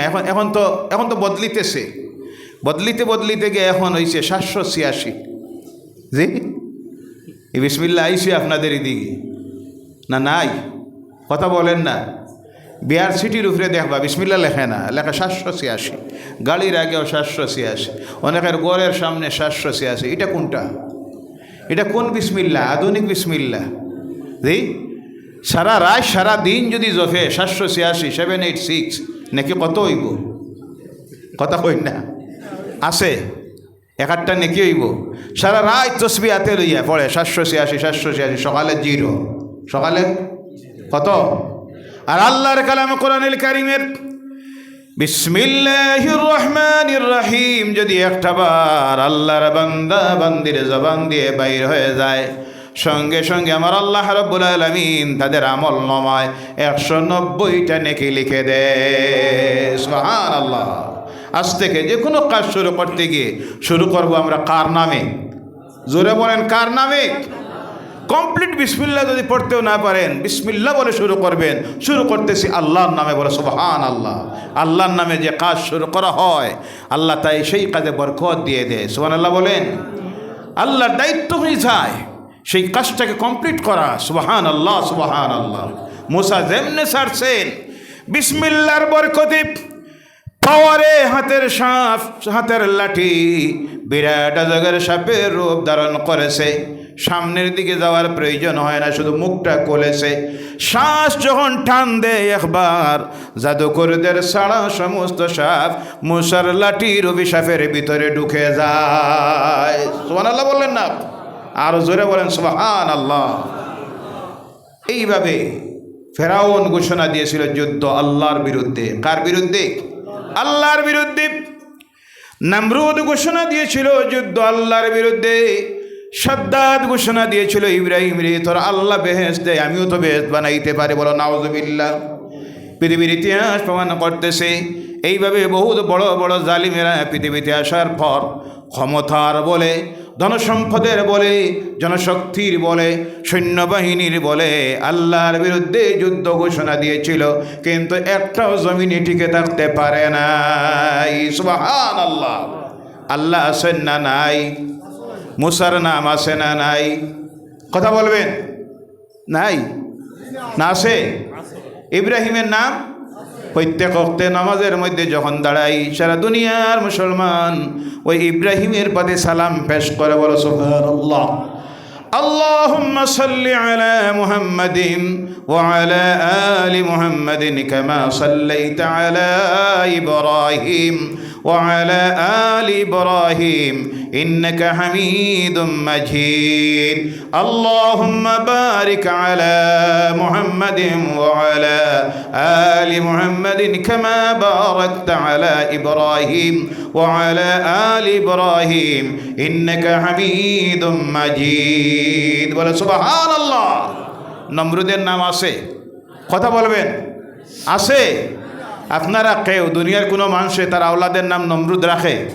জি রাখবো? কথা বুঝতে অসুবিধা হয় নাকি? ফেরাউন রাখে? রাখবো? আবু জেহেল, আবু লহব, উতবা, সাইবা, মুগিরা রাখছে? রাখবো? ও মুসলিম কেউ ফেরাউন রাখে? নমরুদ রাখে না, সাদ্দাত রাখে না। কারণ এই জালিমেরা, আল্লাহর নাফরমানেরা আল্লাহ দাবি করে আল্লাহর বিরুদ্ধে যুদ্ধ ঘোষণা দিয়েছিল, একটাও টিকে থাকতে পারে নাই। ফেরাউন ডে আল্লাহ ডুবাইয়া মারল গাড়ে ধরে নীল নদে। কোন জায়গায়? নমরুদকে বিদায় করতে গিয়ে আল্লাহর বেশি কোনো কিছুর প্রয়োজন হয় নাই। যুদ্ধ বিমানের প্রয়োজন হয় নাই, সৈন্যবাহিনীর প্রয়োজন হয় নাই, মিসাইলের প্রয়োজন হয় নাই। ছোট্ট একটা মাসি আল্লাহ পাঠাইয়া দিল, তারা নাকে দিয়ে ঢুকে হেড অফিসে যেমনি চলে গেল। আর তো শান্তি নাই। জি মশারির ভিতরে একটা ঢুকে গেলেও শেষ গুম হারাম। জি ঢুকছে গিয়া কোন জায়গায়? হেড অফিসে। কোন জায়গায়? শান্তি আর আছে? কয় জুতা দিয়ে বেগড়ে আরাম পাওয়া যায়। আল্লাহ দেখাইয়া দিল আল্লাহর বিরুদ্ধে যুদ্ধ ঘোষণা যারা দেয় তাদেরকে আল্লাহ জুতা ফিঠা দিয়া জমিন থেকে বিদায় করে, বলো সুবহানাল্লাহ। শুধু জুতা না, পরে দেখা গেল জুতায় কাম দেয় না, কয় মুগুর দিয়ে বেড়াও। সুবহানাল্লাহ বলেন, সুবহানাল্লাহ। মারতে মারতে জুতার বাড়িয়ে আর মুগুরের বাড়িয়ে মগজ কোলে আল্লাহর নাফরমান জমিন থেকে বিদায় হয়ে গেল, বলো সুবহানাল্লাহ। ইতিহাস আল্লাহ রেখেছেন। আজকে যারা ক্ষমতার বলে হোক, জনবলে হোক, ইসলামের বিরুদ্ধে আমাদের বিরুদ্ধে যুদ্ধ ঘোষণা দেয়, এদের করুণ পরিস্থিতি এই দুনিয়া একদিন দেখবে ইনশাআল্লাহ। জোরে বলেন ইনশাআল্লাহ। কিন্তু আমরা সেই মুসলমান হতে হবে। কি হতে হবে? মুসলমান হতে হবে, সেই মুত্তাকি হতে হবে। ভাইয়েরা আমার, বলতেছিলাম আল্লাহ রাব্বুল আলামিনের বিরুদ্ধে এইভাবে আজকে যখন আমাদের জনসংখ্যা অনেকে দেখে, আমি বলতেছিলাম কোরআনের আলো দেখে পৃথিবীর পথ হারা মানুষ আল্লাহর দিন গ্রহণ করা শুরু করেছিল। সেই দিন থেকে আজ পর্যন্ত অনেক সময় আপনারা দেখবেন সোশ্যাল মিডিয়ায়, ফেসবুকে অনেক সময় দেখা যায় গোটা পরিবার 17-18 জন ছিল, খ্রিস্টান ধর্ম ত্যাগ করে আল্লাহর দিন ইসলাম গ্রহণ করেছে, বলো সুবহানাল্লাহ। এই ধারাবাহিকতা চলতেছে, তা কিয়ামত পর্যন্ত চলবে ইনশাআল্লাহ। বলেন কি জিনিসের আকর্ষণে আজকে তারা, কি জিনিসের আকর্ষণে পৃথিবীর পথার মানুষ আল্লাহর দিন গ্রহণ করতেছে। ও আমার ভাইয়েরা, মুসলমানেরা, 1 নম্বরে হলো আলো, ইসলাম এসে গেছে। এই আলোর আকর্ষণে পৃথিবীর পথহারা মানুষ, বিশেষ করে শিক্ষিত সমাজ যারা ইউরোপ আমেরিকার বুকে সবচেয়ে বেশি আজ আল্লাহর দিন ইসলাম মানুষ গ্রহণ করতেছে। সুবহানাল্লাহ, সুবহানাল্লাহ। এক সমীক্ষা রিপোর্টে দেখা গেছে ইউরোপ আমেরিকায় যে হারে মানুষ আল্লাহর দিন গ্রহণ করতেছে, বিশেষ করে মহিলারা, সবচেয়ে বেশি মহিলারা আল্লাহর দিনকে গ্রহণ করতেছে। তার কারণ হলো মহিলারা দেখেছে পৃথিবীর স্বাধীনতা আন্দোলনকারী যারা, নারী স্বাধীনতার নামে তারা আমাদেরকে বুক দ্রব্য বানাইয়া ব্যবহার করতেছে, রাস্তায় বেপর্দায় নামাইয়া দিতেছে, আমাদের মৌলিক সাংবিধানিক অধিকার থেকে বঞ্চিত করতেছে। তারা কুজাইয়া কুজাইয়া গিয়ে এখন দেখেছে শান্তি যদি পাইতে হয়, অধিকার যদি পাইতে হয়, ইজ্জত যদি পাইতে হয়, তাহলে এটা দিতে পারে একটা ধর্ম, তার নাম ইসলাম, বলো সুবহানাল্লাহ। আর একটা ধর্মগ্রন্থ যার নাম কোরআন। আর যিনি বাস্তবে দিয়ে উদাহরণ পৃথিবীর মানুষের সামনে রেখে গেছেন, তিনি হলেন মুহাম্মদুর রাসূলুল্লাহ সাল্লাল্লাহু আলাইহি ওয়াসাল্লাম। তাই মহিলারা বেশি আজকে আল্লাহর দিনকে গ্রহণ করতেছে। অনেক সময় সোশ্যাল মিডিয়ায় দেখা যায় নাম করা বলিউডের, হলিউডের নায়িকারা, ফুটবল জগতের, ক্রিকেট জগতের নাম করা ডাক্তার, পাইলট, এইভাবে যারা আল্লাহর দিন ইসলাম গ্রহণ করতেছে, বলেন সুবহানাল্লাহ। এক সমীক্ষা রিপোর্টে দেখা গেছে যে হারে ইউরোপ আমেরিকায় মানুষ ইসলাম গ্রহণ করতেছে, এই ধারাবাহিকতা যদি চলতে থাকে তাহলে 2032 ইংরেজি নাগাদ, কত ইংরেজি? 2032 ইংরেজি নাগাদ ইউরোপ আমেরিকার প্রধান ধর্ম হয়ে যাবে ইসলাম। সুবহানাল্লাহ বলেন।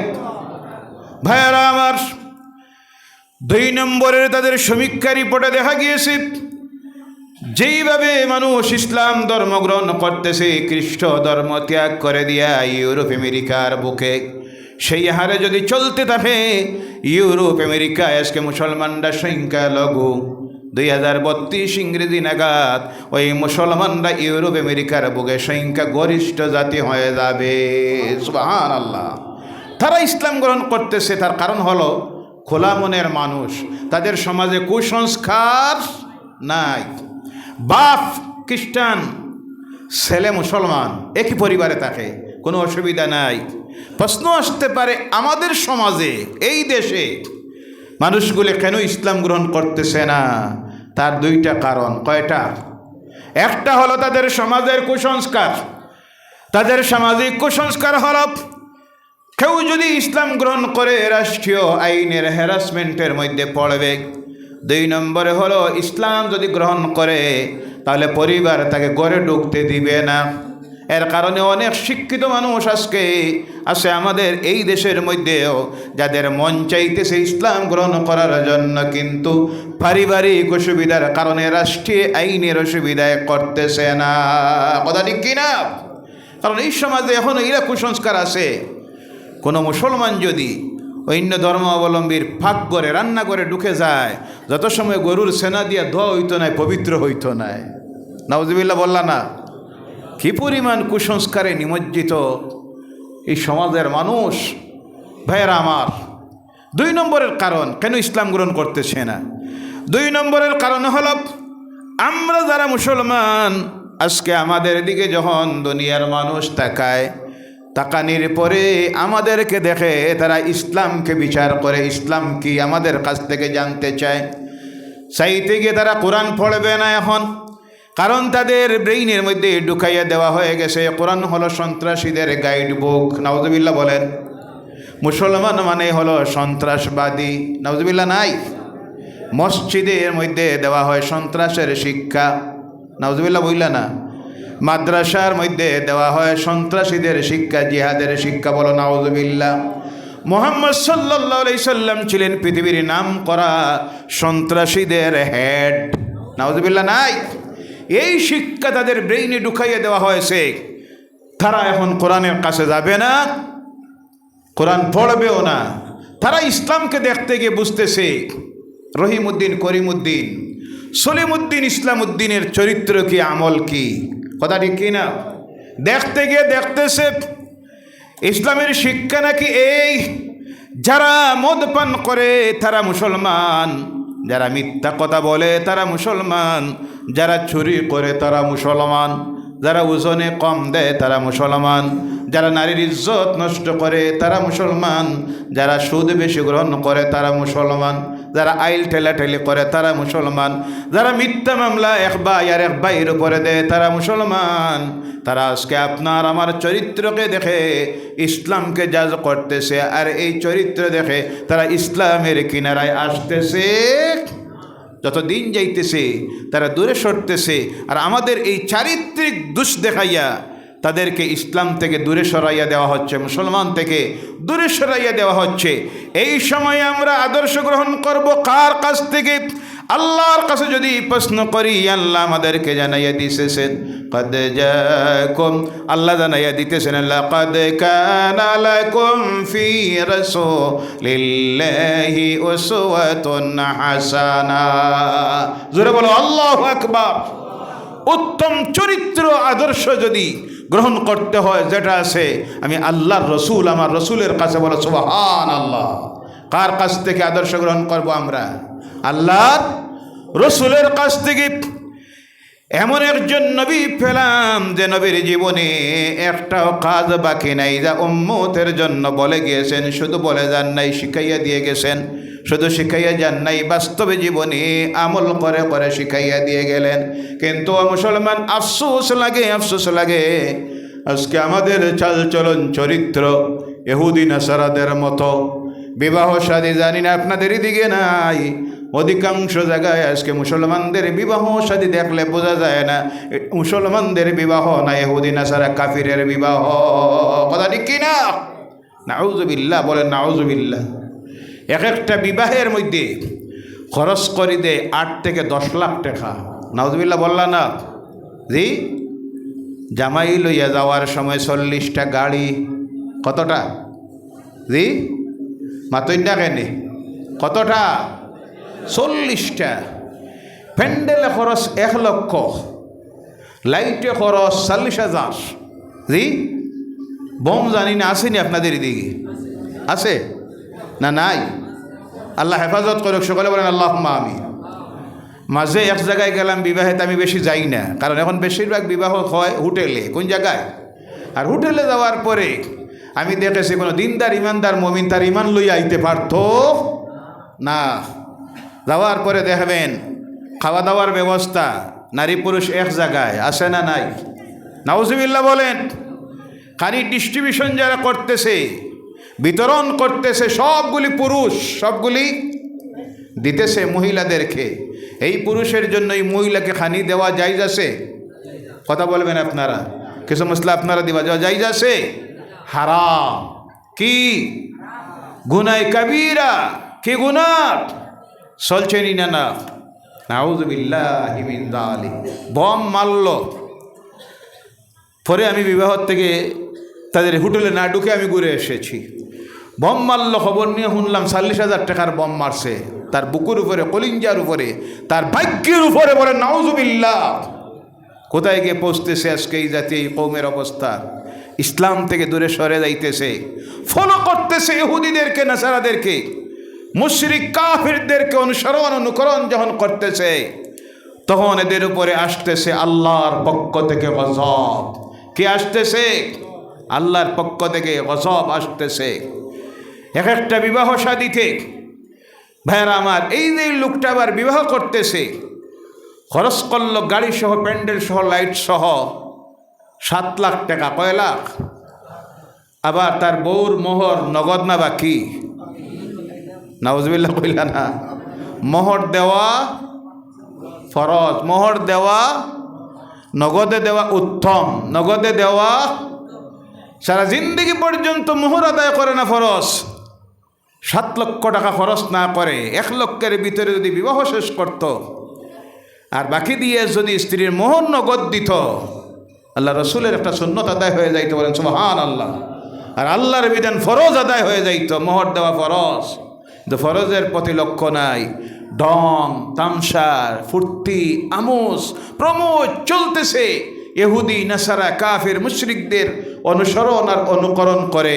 ভাইয়ারা আমার, বলতেছিলাম আজকে এই সমাজের আমরা মানুষ, যাদের কাছে কোরআন এসেছে দুনিয়ার মানুষকে অন্ধকার থেকে আলোর দিকে আনার জন্য, দুনিয়ার পথারা মানুষ যখন ইসলামের সুশীতল ছায়ায় আশ্রয় নিতেছে, আমরা পুরাতন মুসলমান যারা যত দিন যাইতেছে আল্লাহর নাফরমানির দিকে যাইতেছি।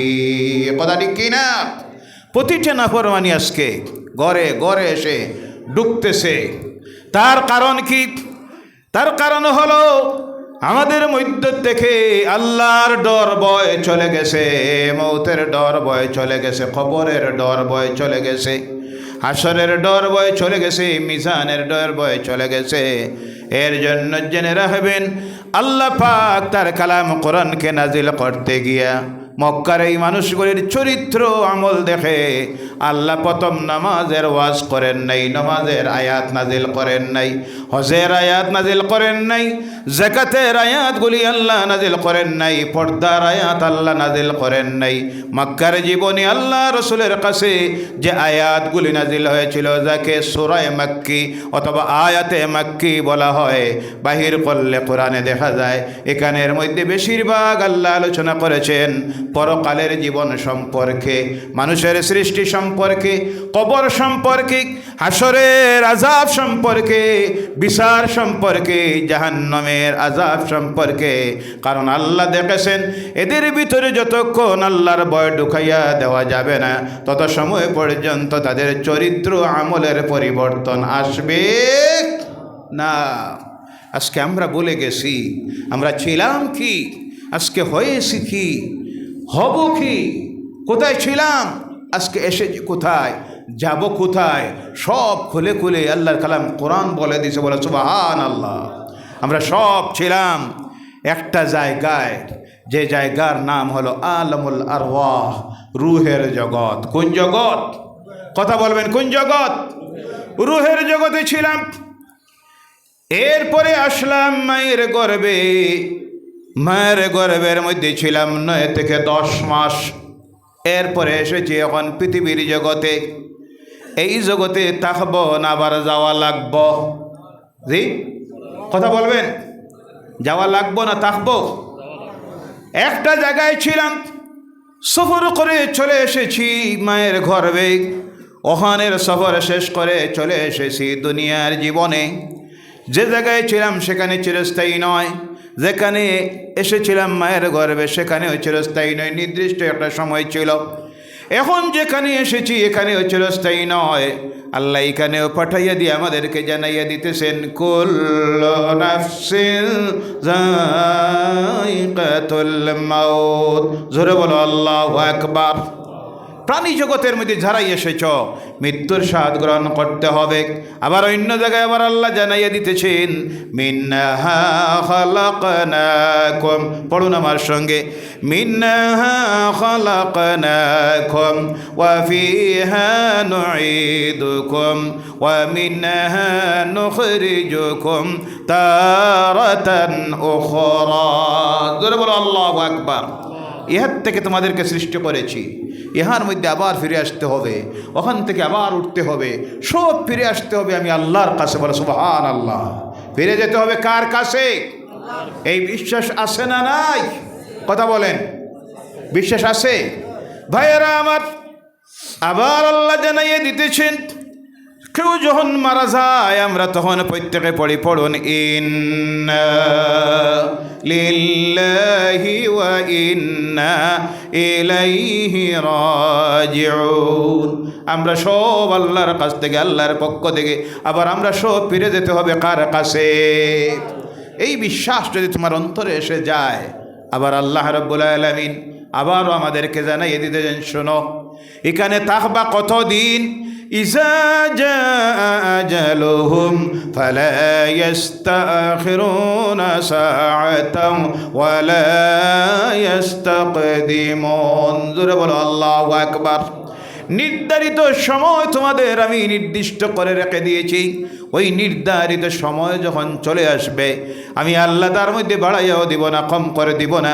নির্ধারিত সময় আসলে চলে যেতে হবে, যেই জায়গায় যেতে হবে সেই জায়গার নাম হলো কোনটা? কইতে ডর লাগে? কোন জায়গা? খুব ডরাই আমরা, জি, এর কারণে নামাজ পড়ি না, কবরের ডরে আর ভয়ে নামাজ পড়ি না। আহারে, যেই ব্যক্তি প্রকৃতভাবে কবরের ভয় আছে, মৌতের ভয় আছে, আল্লাহর কসম সে এক ওয়াক্তের নামাজ ছাড়তে পারবে না। যেতে হবে কবরে। আলমে আর ওয়াই ছিলাম, চলে এসেছি, মার গর্বে ছিলাম, একটা সময় আছে 9 মাস 10 মাসের মতো ছিলাম, দুনিয়ায় এসেছি, একটা নির্দিষ্ট সময় আছে, থাকবো না, যাওয়া লাগবো। আর এটাও এখন দেখা যায় অনুমানিক 60, 70, 80, 90, 100 ক্রস করা সম্ভব হয়। জি, যাওয়া লাগবো যে জায়গায় কবরে। এখানে থাকবো কতদিন? জি, 5 বছর, 10 বছর, 1000 বছর, 1 লক্ষ বছর, কোটি বছর, মিলিয়ন, বিলিয়ন, অস্ট্রেলিয়ান, কত বছর থাকতে হবে তার কোনো হিসাব। কিন্তু সেই জায়গার চিন্তা নাই, সেই জায়গার চিন্তা নাই। চিন্তা শুধু দুনিয়ার। কোনটা? 2টা জিনিসের চিন্তায় পড়ছি, মাল আর আওলাদ। কয়টা? কেমনে মাল বেশি হইতো, আওলাদের ভবিষ্যৎ কেমনে বানাইতাম, তাদের জীবন কীভাবে গঠন করতাম, এতে সুদ হোক, মদ হোক, ঘুষ হোক, দুর্নীতি হোক, যা হোক, ব্যাংক ব্যালেন্স, বাড়িঘর, বিল্ডিং। আল্লাহ বলছেন শোনো, ইয়া আইয়ুহাল্লাযীনা আমানু লা তুলহিকুম আমওয়ালুকুম ওয়ালা আওলাদুকুম আন যিকরিল্লাহ ওয়া মান ইয়াফআল যালিকা ফাউলাইকা হুমুল খাসিরুন। জোরে বলো আল্লাহু আকবার। ভাইয়েরা আমার, আল্লাহ রাব্বুল আলামিন বলছেন ইয়া আইয়ুহাল্লাযীনা আমানু, হে ঈমানদারেরা। ইয়া আইয়ুহান নাস আল্লাহ বলেন নাই, এখানে আলাদা করে দিয়েছেন একটা কোয়ালিটিকে। কোনো জায়গায় বলেছেন ইয়া আইয়ুহান নাস, হে মানব মণ্ডলী, সারা পৃথিবীর মানুষকে উদ্দেশ্য করে যেখানে কথা বলেছেন সেখানে বলেছেন ইয়া আইয়ুহান নাস। এখানে আলাদা করে দিয়েছেন একটা দলকে, ইয়া আইয়ুহাল্লাযীনা আমানু, হে ঈমানদারেরা, যারা আল্লাহর প্রতি, তার রসুলের প্রতি, পরকালের প্রতি, আখিরাতের দিনের প্রতি বিশ্বাস স্থাপন করেছ, ও ঈমানদারেরা শুনো, তোমাদের প্রতি আমি আল্লাহর বিশেষ মর্যাদা, সম্মান, দান, দয়া মায়া আছে। এর কারণে তোমাদেরকে সতর্ক করতেছি, তারা না, তাদেরকে আমি আল্লাহ ছেড়ে দিয়েছি। দুনিয়ার জীবনে যা মনে লয় তা করো, পরকালীন জীবন তাদের জন্য হলো কঠিন জাহান্নামের জীবন। কোন জীবন? জাহান্নাম। বাইর হওয়া সম্ভব, ফি নারি জাহান্নাম খালিদিনা ফিহা আবাদান আবাদা। সুবহানাল্লাহ বলেন। হাত্তা ইয়ালিজাল জামালু ফি সাম্মিল খিয়াত, সুইর পিছনের যে ছিদ্র আছে, এই ছিদ্র দিয়ে যেভাবে একটা উট ঢুকে, কি ঢুকে? উট ঢুকে যেভাবে বাইর হওয়া সম্ভব নয়, তারা মুশরিকেরা, কাফিরেরা, ইহুদিরা, নাসারারা, মুনাফিকেরা সেই জাহান্নাম থেকে কখনো বাইর হওয়া সম্ভব হবে তাদের সঙ্গে তোমরা না, তোমাদেরকে আলাদা করে বলছি শোনো। ইয়া আইয়ুহাল্লাযীনা আমানু লা তুলহিকুম আমওয়ালুকুম ওয়ালা আওলাদুকুম আন যিকরিল্লাহ। তোমাদেরকে যেন তোমাদের মাল, তোমাদের কি, এদিকে কোনটা হইছে জি? মেহমান আনতে কতজন লাগে? একজন আইন বয় দে, সময় হবে দিবেন সুযোগ যদি বক্তব্য দেওয়ার থাকে। সুবহানাল্লাহ ওয়ালহামদুলিল্লাহ লা ইলাহা ইল্লাল্লাহ সুবহানাল্লাহ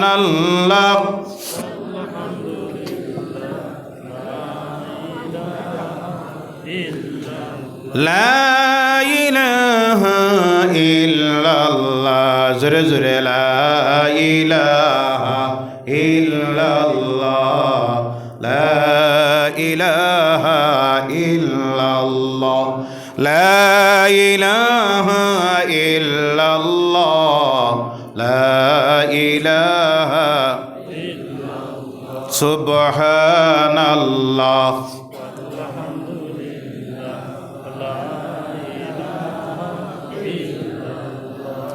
লা ইলাহা ইল্লাল্লাহু মুহাম্মাদুর রাসূলুল্লাহ সাল্লাল্লাহু আলাইহি ওয়াসাল্লাম।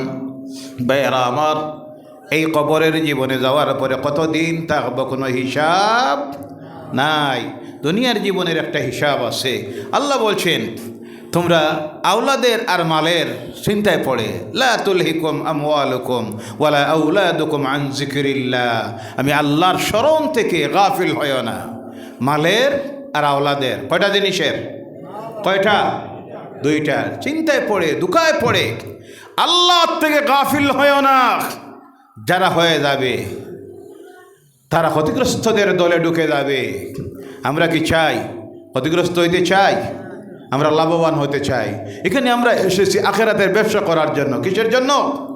কিন্তু এই ব্যবসায় নগদ নাই বাকি, নগদ নাই বাকি। এর কারণে আমরা এই দিকে আজকে নাই, আমরা নগদের দিকে। কোন দিকে? আমি গতকাল বলেছিলাম একটা মাহফিলে, যদি জানাইয়া দেওয়া হয় যে আগামীকাল ফজরের সময় যেই ব্যক্তি মসজিদে সবচেয়ে আগে আসবে 500 টাকা দেওয়া যাইব। কত টাকা? অনেক আছে এসা পড়িয়া বারোইতেও নাই, মাতাসা না মিশা জি।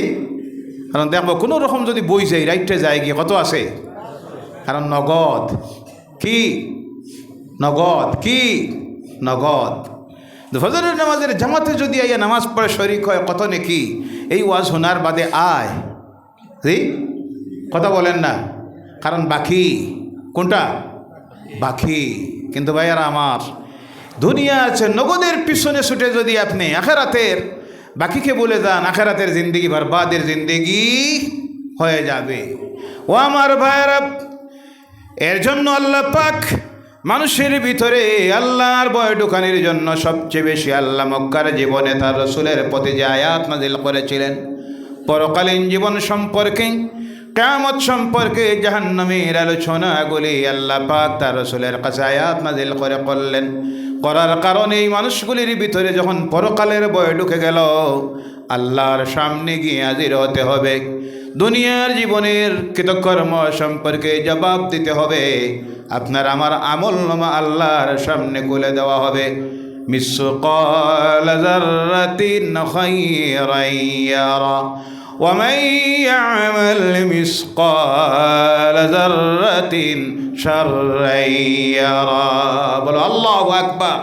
ফামান ইয়ামাল মিসকাল যাররাতিন খায়রান ইয়ারা ওয়া মান ইয়ামাল মিসকাল যাররাতিন শাররান ইয়ারা। দুলিকোনার মতো যদি একটা ভালো কাজ করে তাকে তাও দেখানি হবে, তার প্রতিদান পেতে হবে। আর ধুলিখোনার মতো যদি একটা খারাপ কাজ করে থাকো তাও দেখবে, দেখানি হবে, তার প্রতিদান ভোগ করতে হবে। এই চিন্তা যদি একজন মানুষের ভিতরে এসে যায়, দৃঢ় বিশ্বাস যদি হয়, আপনারা বলুন সেই ব্যক্তি আল্লাহর নাফরমানি করা সম্ভব? ভাইয়েরা আমার, এই ভয় অন্তরে আসার নাম হলো তাকওয়া। কোনটা? ইত্তাকিল্লাহ, আল্লাহর ভয়। কার ভয়?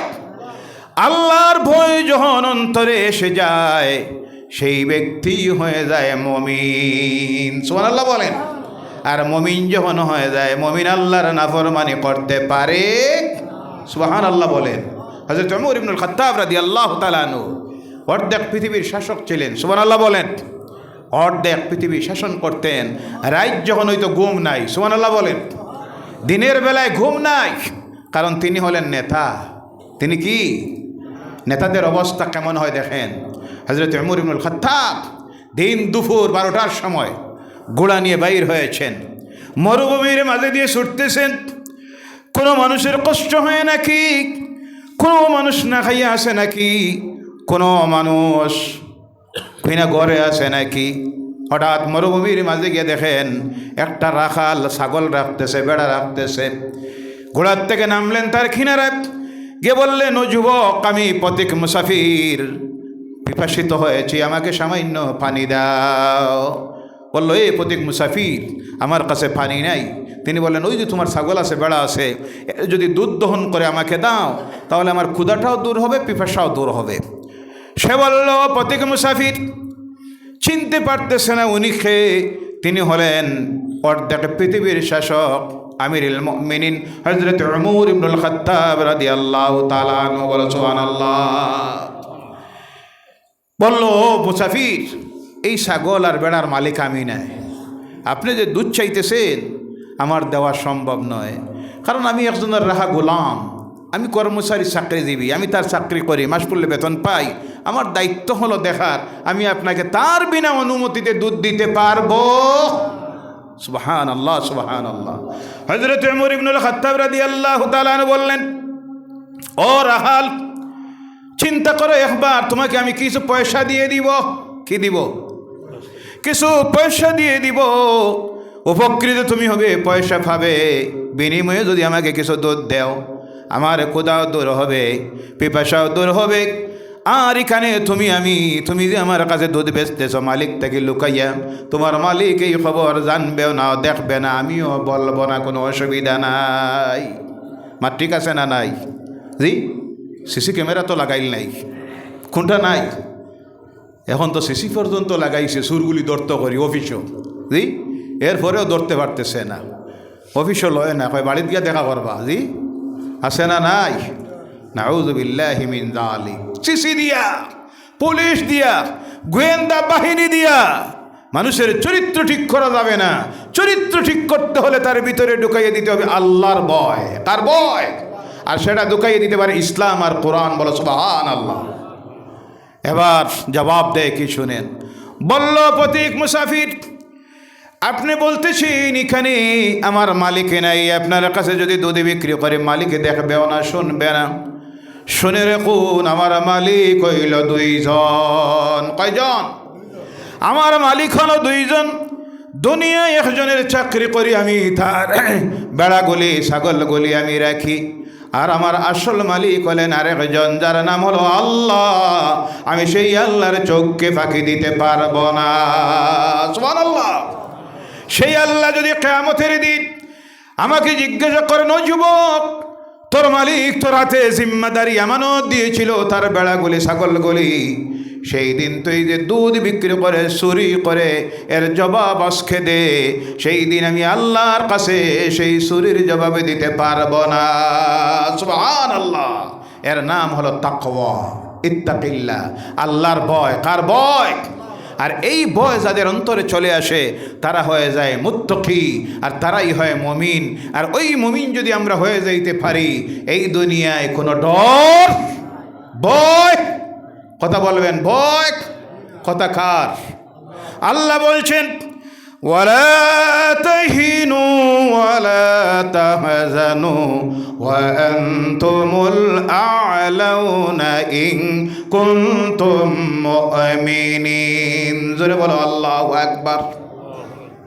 আয়াত নাজিল হলো, বিভিন্ন মুফাসসির বিভিন্নভাবে উল্লেখ করতেছেন। গ্রহণযোগ্য মুফাসসিররা লিখতেছেন, উহুদের ময়দানে আল্লাহ রসুলের বিশিষ্ট 70 জন সাহাবী যখন শহীদ হয়ে গেলেন, সাহাবায়ে কেরাম আক্রান্ত, একজন সাহাবী সুস্থ নয়, তরবারির আঘাতে কাহারো মাথা ফেটে গেছে, হেলমেট ভেঙে গেছে, গায়ে তরবারির আঘাত লেগেছে। সব অসুস্থ আঘাতপ্রাপ্ত সাহাবীরা মদিনার দিকে যখন রওনা করেছেন, মনের মধ্যে আসতেছে, আল্লাহ এইভাবে যদি আমরা মার খেতে থাকি আর শহীদ হতে থাকি, আল্লাহ এই জমিনে তোমার দিন কিভাবে প্রতিষ্ঠিত হবে? আল্লাহ এই জমিনে তোমার দিনের দাওয়াত কারা দিবে? আল্লাহ এই জমিনে তো তোমার দিন মনে হয় টিকে থাকতে পারবে না। আল্লাহ আয়াত নাজিল করে দিলেন, ওয়ালা তাহিনু ওয়ালা তাহজানু ওয়া আনতুমুল আ'লাউনা ইন কুনতুম মুমিনিন। তোমরা নিরাশ হইও না। কি হইও না? নিরাশ হইও না। কিছু মুসলমান আজকে আছে, যে অবস্থা শুরু হয়েছে মনে হয় মুসলমান হইয়া বাঁচা যাইতো নাই। নাউজুবিল্লাহ বললেন না? দুর্বল ইমানদার কোনোটা কয় মুসলমানি ছাড়ি দিতাম নাকি তানি, আর জ্বালা যন্ত্রণা সহ্য হন না। নাউজুবিল্লাহ বলেন। জেলে তো যাওয়া লাগছে না। আমার সেই নবী জেল কাটলেন 3 বছর। কয় বছর? তোমার জেলে যাওয়া লাগছে? কথা বলেন না। পাথরের আঘাত এসেছে, দান দান শহীদ হয়েছে, 2টা হেলমেট ছিল মাথায়, ভেঙে টুকরো টুকরো হয়ে গেছে। হযরতে তালহা সামনে দাঁড়িয়ে গেছেন রসুলকে হেফাজত করার জন্য। উহুদের ময়দানে যুদ্ধ শেষ হওয়ার পরে দেখা যায় আমার রসুলকে হেফাজত করতে গিয়ে তার সিনায় এখনো 80টা তীরের গুলি ঢুকে রয়েছে। সুবহানাল্লাহ বলেন। সেই নির্যাতন যখন চলতেছে, সাহাবায়ে কেরামের মনের মধ্যে নিরলসতা এসে গেছে, দুর্বলতা এসে গেছে। আল্লাহ বললেন, ওয়ালা তাহিনু, নিরাশ হইও না, ওয়ালা তাহজান, চিন্তিত হইও না, বিজয় তোমাদেরই আসবে তোমরা যদি মুমিন হয়ে যাইতে পারো। সুবহানাল্লাহ বলেন। বিজয় কার আসবে? মুমিনের। কার? আরে কথা বুঝতে অসুবিধা হয় নাকি? ওয়াদা কে দিতেছেন? আল্লাহ ওয়াদা দিতেছেন। নিরাশ হইও না, চিন্তিত হইও না, মনোবল হারাইও না, মুমিন হয়ে যাও। কি হয়ে যাও? বিজয় তোমাদেরই আসবে। কেমন বিজয় আল্লাহ দিল? ইন্না ফাতাহনা লাকা ফাতহাম মুবিনা। সুবহানাল্লাহ বলেন। মাত্র গেল 12 বছর। কত বছর? 11 বছর। কত বছর? পরবর্তী অতিথি এসে গেছেন। জি, 11 বছর গেল। কত বছর? আরে কথা বললেন না কেন আপনারা? যাইতা গিনি, ঘুমাই গেছি। 1-2 ঘুমোর টাইম মনে হয় অনেকের জার গিয়া, হাবভাবে বোঝা যায় চৌকের ভাবে। আমি তো আবু যাইতে লাগবো 3 ঘন্টা, আর আপনারা তো বাড়িতে যাইতে লাগবো 10 মিনিট। জি, কথা বলবেন। কথা বললে বোঝা যায় কথা বুঝতেছেন, আর কথা না বললে বোঝা যায় বিরক্ত লাগতেছে। মানুষ চাইতেছে হুজুর মাইকটা ছাড়ুন, আমরা যাইতাম গিয়া। ভাইরা আমার, গেল 11 বছর। কত বছর? 11 বছর। যে মক্কার থেকে বিতাড়িত করেছিল, নামাজ পড়তে দিল না, হত্যা করার ষড়যন্ত্র রচনা করল। এবার সেই মক্কার দিকে রওনা করেছেন। মক্কার কিনারে এসে পৌঁছে গেছেন, সঙ্গে 1 লক্ষের মতো সাহাবীরা। সুবহানাল্লাহ বলেন। মক্কায় ঢুকার সময় গিয়ে বললেন, একসঙ্গে নয় 11টা গ্রুপ হয়ে মক্কার মধ্যে গিয়ে ঢুকো। আমি এই পৃথিবীর মানুষকে ভয় দেখানোর জন্য আসি নাই, আল্লাহ আমাকে প্রেরণ করেছেন। ওয়ামা আরসালনাকা ইল্লা রাহমাতাল লিল আলামিন। জোরে বলো আল্লাহু আকবার। রহমত স্বরূপ, শান্তি স্বরূপ সৃষ্টির মাখলুকের জন্য। আমি কাউকে ভয় দেখানোর জন্য আনি নাই, মানুষ হত্যা করার জন্য আসি নাই, মানুষ মারার জন্য আসি নাই। এমন মহানবী এবং মহামানব যার হাতে পৃথিবীতে একটাও মানুষ কোনো দিন হত্যা হয় নাই, হত্যা তো দূরের কথা, যার হাতের তরবারির আঘাত, হাতের থাপ্পড় পর্যন্ত দুনিয়ার কোনো মানুষের গায়ে লাগে নাই, তিনি হলেন মুহাম্মদুর রাসূলুল্লাহ সাল্লাল্লাহু আলাইহি সাল্লাম। আজকে যাকে অপবাদ দেওয়া হয় পৃথিবীর সবচেয়ে বড় সন্ত্রাসী, নাউজুবিল্লাহ বলেন, জানাইয়া দিলেন আমার সাহাবীরা, কেউ যদি আক্রমণ করতে আসে আক্রমণকে প্রতিহত করিও, কাহারোর উপরে তরবারি চালাইও না, বয়স্ক মানুষের উপরে অত্যাচার করিও না, মহিলাদের উপর অত্যাচার করিও না, ছোটো ছোটো বাচ্চাদের উপর কোনো অত্যাচার আক্রমণ করিও না। কেউ যদি আল্লাহর ঘরের ভিতরে ঢুকে যায় তাকে ছেড়ে দিও, কেউ যদি তার নিজের ঘরে ঢুকে দরজা বন্ধ করে দেয় তাকে ছেড়ে দিও, কেউ যদি হাতের অস্ত্র ছেড়ে দিয়ে দুই হাত তুলে নেয় তাকে ছেড়ে দিও, কেউ যদি আবু সুফিয়ানের ঘরে ঢুকে যায় তাকে ছেড়ে দিও। বলে সুবহানাল্লাহ। মক্কার কিনারায় যারা গিয়েছেন, জান্নাতুল মুআল্লা কবরস্থান থেকে আসার সময় মসজিদে জিন ছাড়ার পরে সামনে এসে দেখবেন দুইটা মসজিদ, একটা হলো মসজিদুল সাজারা আর আরেকটা হলো মসজিদুল ফাতেহ। ওখানে আমার নবী মক্কায় সর্বপ্রথম ইসলামের ঝান্ডা পতাকা তুলেছিলেন। বলো সুবহানাল্লাহ। মক্কায় ঢুকলেন, কেউ প্রতিরোধ করতে আসলো না, শুধু কিছু সংখ্যক মানুষ সাইফুল্লাহ হযরত খালিদ ইবনে ওয়ালিদ রাদিয়াল্লাহু তাআলা আনহুর সামনে মোকাবিলার জন্য আসলো। যারা আসলো তাদেরকে জমিন থেকে বিদায় করে দিলেন। সুবহানাল্লাহ বলেন। আল্লাহর ঘরের কিনারায় গিয়ে ঢুকলেন, যে ঘরের কিনারায় নামাজ পড়তে দিত না, সিজদা দিতে দিত না জালিমেরা, সেই ঘরের চতুর্দিকে ঘুরতেছেন আর জবান দিয়ে তিলাওয়াত করতেছেন, যা আল্লাহ ওয়া যাহাকাল বাতিল ইন্নাল বাতিলা কানা যাহুকা। জোরে বলো আল্লাহু আকবার। সত্যের আগমন হয়ে গেছে, মিথ্যার বিলুপ্তি ঘটে গেছে। বলে সুবহানাল্লাহ। ইসলাম সত্য এসে গেছে, আর মিথ্যা বাতিল টিকে থাকবে না। সত্যের জয় সর্বত্র, মিথ্যা ধ্বংস। এবার ডাকলেন আল্লাহর ঘরের চাবি কার কাছে? এই ঘরটা কার ঘর? কার ঘর? মসজিদ না মন্দির? ইতিহাস জানে না জাহিলেরা। অনেক সময় এটাও এক সময় মন্দির আসলো, আপনারা জুড়ে মসজিদ বানাইছেন। নাউজুবিল্লাহ বলেন। আগে আলোচনায় বলেছি পৃথিবীর সর্বপ্রথম আল্লাহর ঘর যখন দুনিয়ায় দুইজন মানুষ, কয়জন? আর কোনো মানুষ নাই, আদম আর হাওয়া। আল্লাহর ফিরিস্তারা বানাইছে যে ঘর, বাইতুল্লাহ। সুবহানাল্লাহ বলেন। চাবি আনলেন, আল্লাহর ঘরের ভিতরে ঢুকলেন, 360টা মূর্তি ঢুকাইয়া রাখছে। নাউজুবিল্লাহ কইলা না?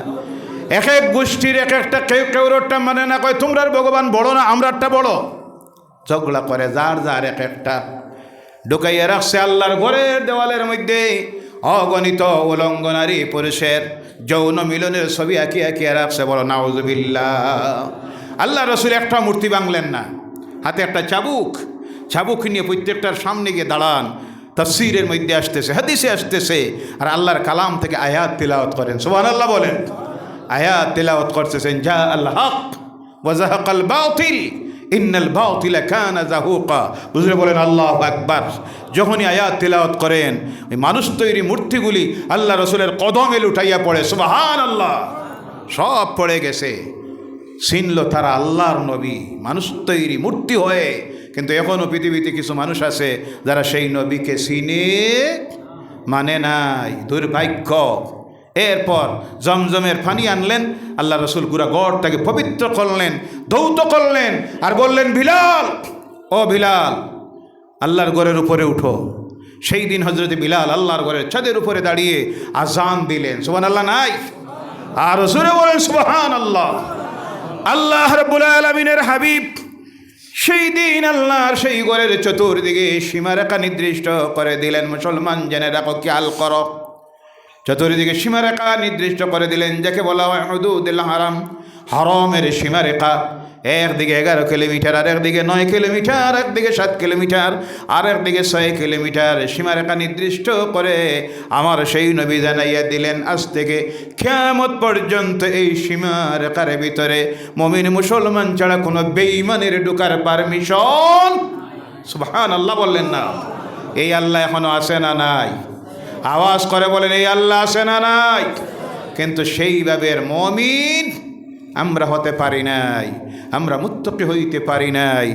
এই কঠিন সময়ে যে সিচুয়েশন গোটা পৃথিবীতে এই জাতির কৌমের বিরুদ্ধে চলতেছে, নির্যাতনের শিকার, অত্যাচারের শিকার, লাঞ্ছনার শিকার, বঞ্চনার শিকার, ফান্ডামেন্টাল রাইটস যাকে বলা হয়, সাংবিধানিক অধিকার থেকে বঞ্চিত করা হচ্ছে, সেই সময়ে সাহায্য চাইব কার? জোরে বলেন কার? আর আল্লাহর সাহায্য আসতে হলে মুমিন হতে হবে। কি হতে হবে? মুমিন হতে হবে। মুমিন হতে হলে নামাজ পড়তে হবে রোজ 5 ওয়াক্ত না সপ্তাহে 1 ওয়াক্ত? জি, সবে জবাব দেন আপনারা। যুবক ভাইয়েরা বলুন তো, রোজ কয় ওয়াক্ত? কয় ওয়াক্ত? আলহামদুলিল্লাহ। পড়বা? জানা তো আছে, সব ওয়াজ আমরা জানি, জানা তো আছে। কয়ক? খারা খারা পড়বেন, একটাবার হাত উঠান আর বলেন নারায়ে তাকবীর। আর জোরে বলেন নারায়ে তাকবীর। হাত তোলা অবস্থায় বলেন আয় আল্লাহ, আজ থেকে 5 ওয়াক্তের নামাজ পড়ব, জামাতে পড়ব ইনশাআল্লাহ। আল্লাহ তুমি কবুল করে না, বলেন আল্লাহুম্মা আমিন। মদ খাইতাম না বাদ দিতাম? কথা বলবেন, মদ চলবে না? না। সুদ, ঘুষ, মিথ্যা, কথা বলবেন, পরনিন্দা, সুগলগুরি, আইল ঠেলাঠেলি, ওজনে কম দেওয়া, পরনারীর ইজ্জত নষ্ট করা, অন্যের নারীকে বেইজ্জত করা, জি চলব? চলতো না বন্ধ হইতো?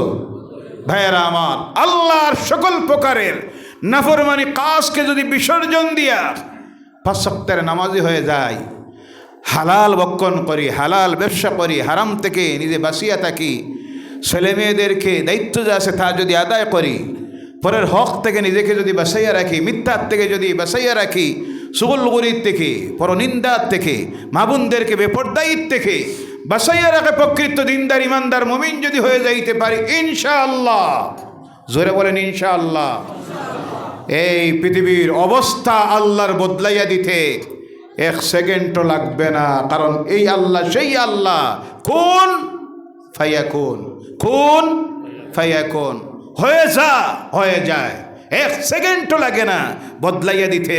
যে আল্লাহ উদাহরণ রেখেছেন, আমার নবীকে যে মক্কার থেকে বিতাড়িত করলো, গভীর রাত্রিতে হত্যা করার ষড়যন্ত্র করেছে, মাত্র গেল 11 বছর। কত বছর?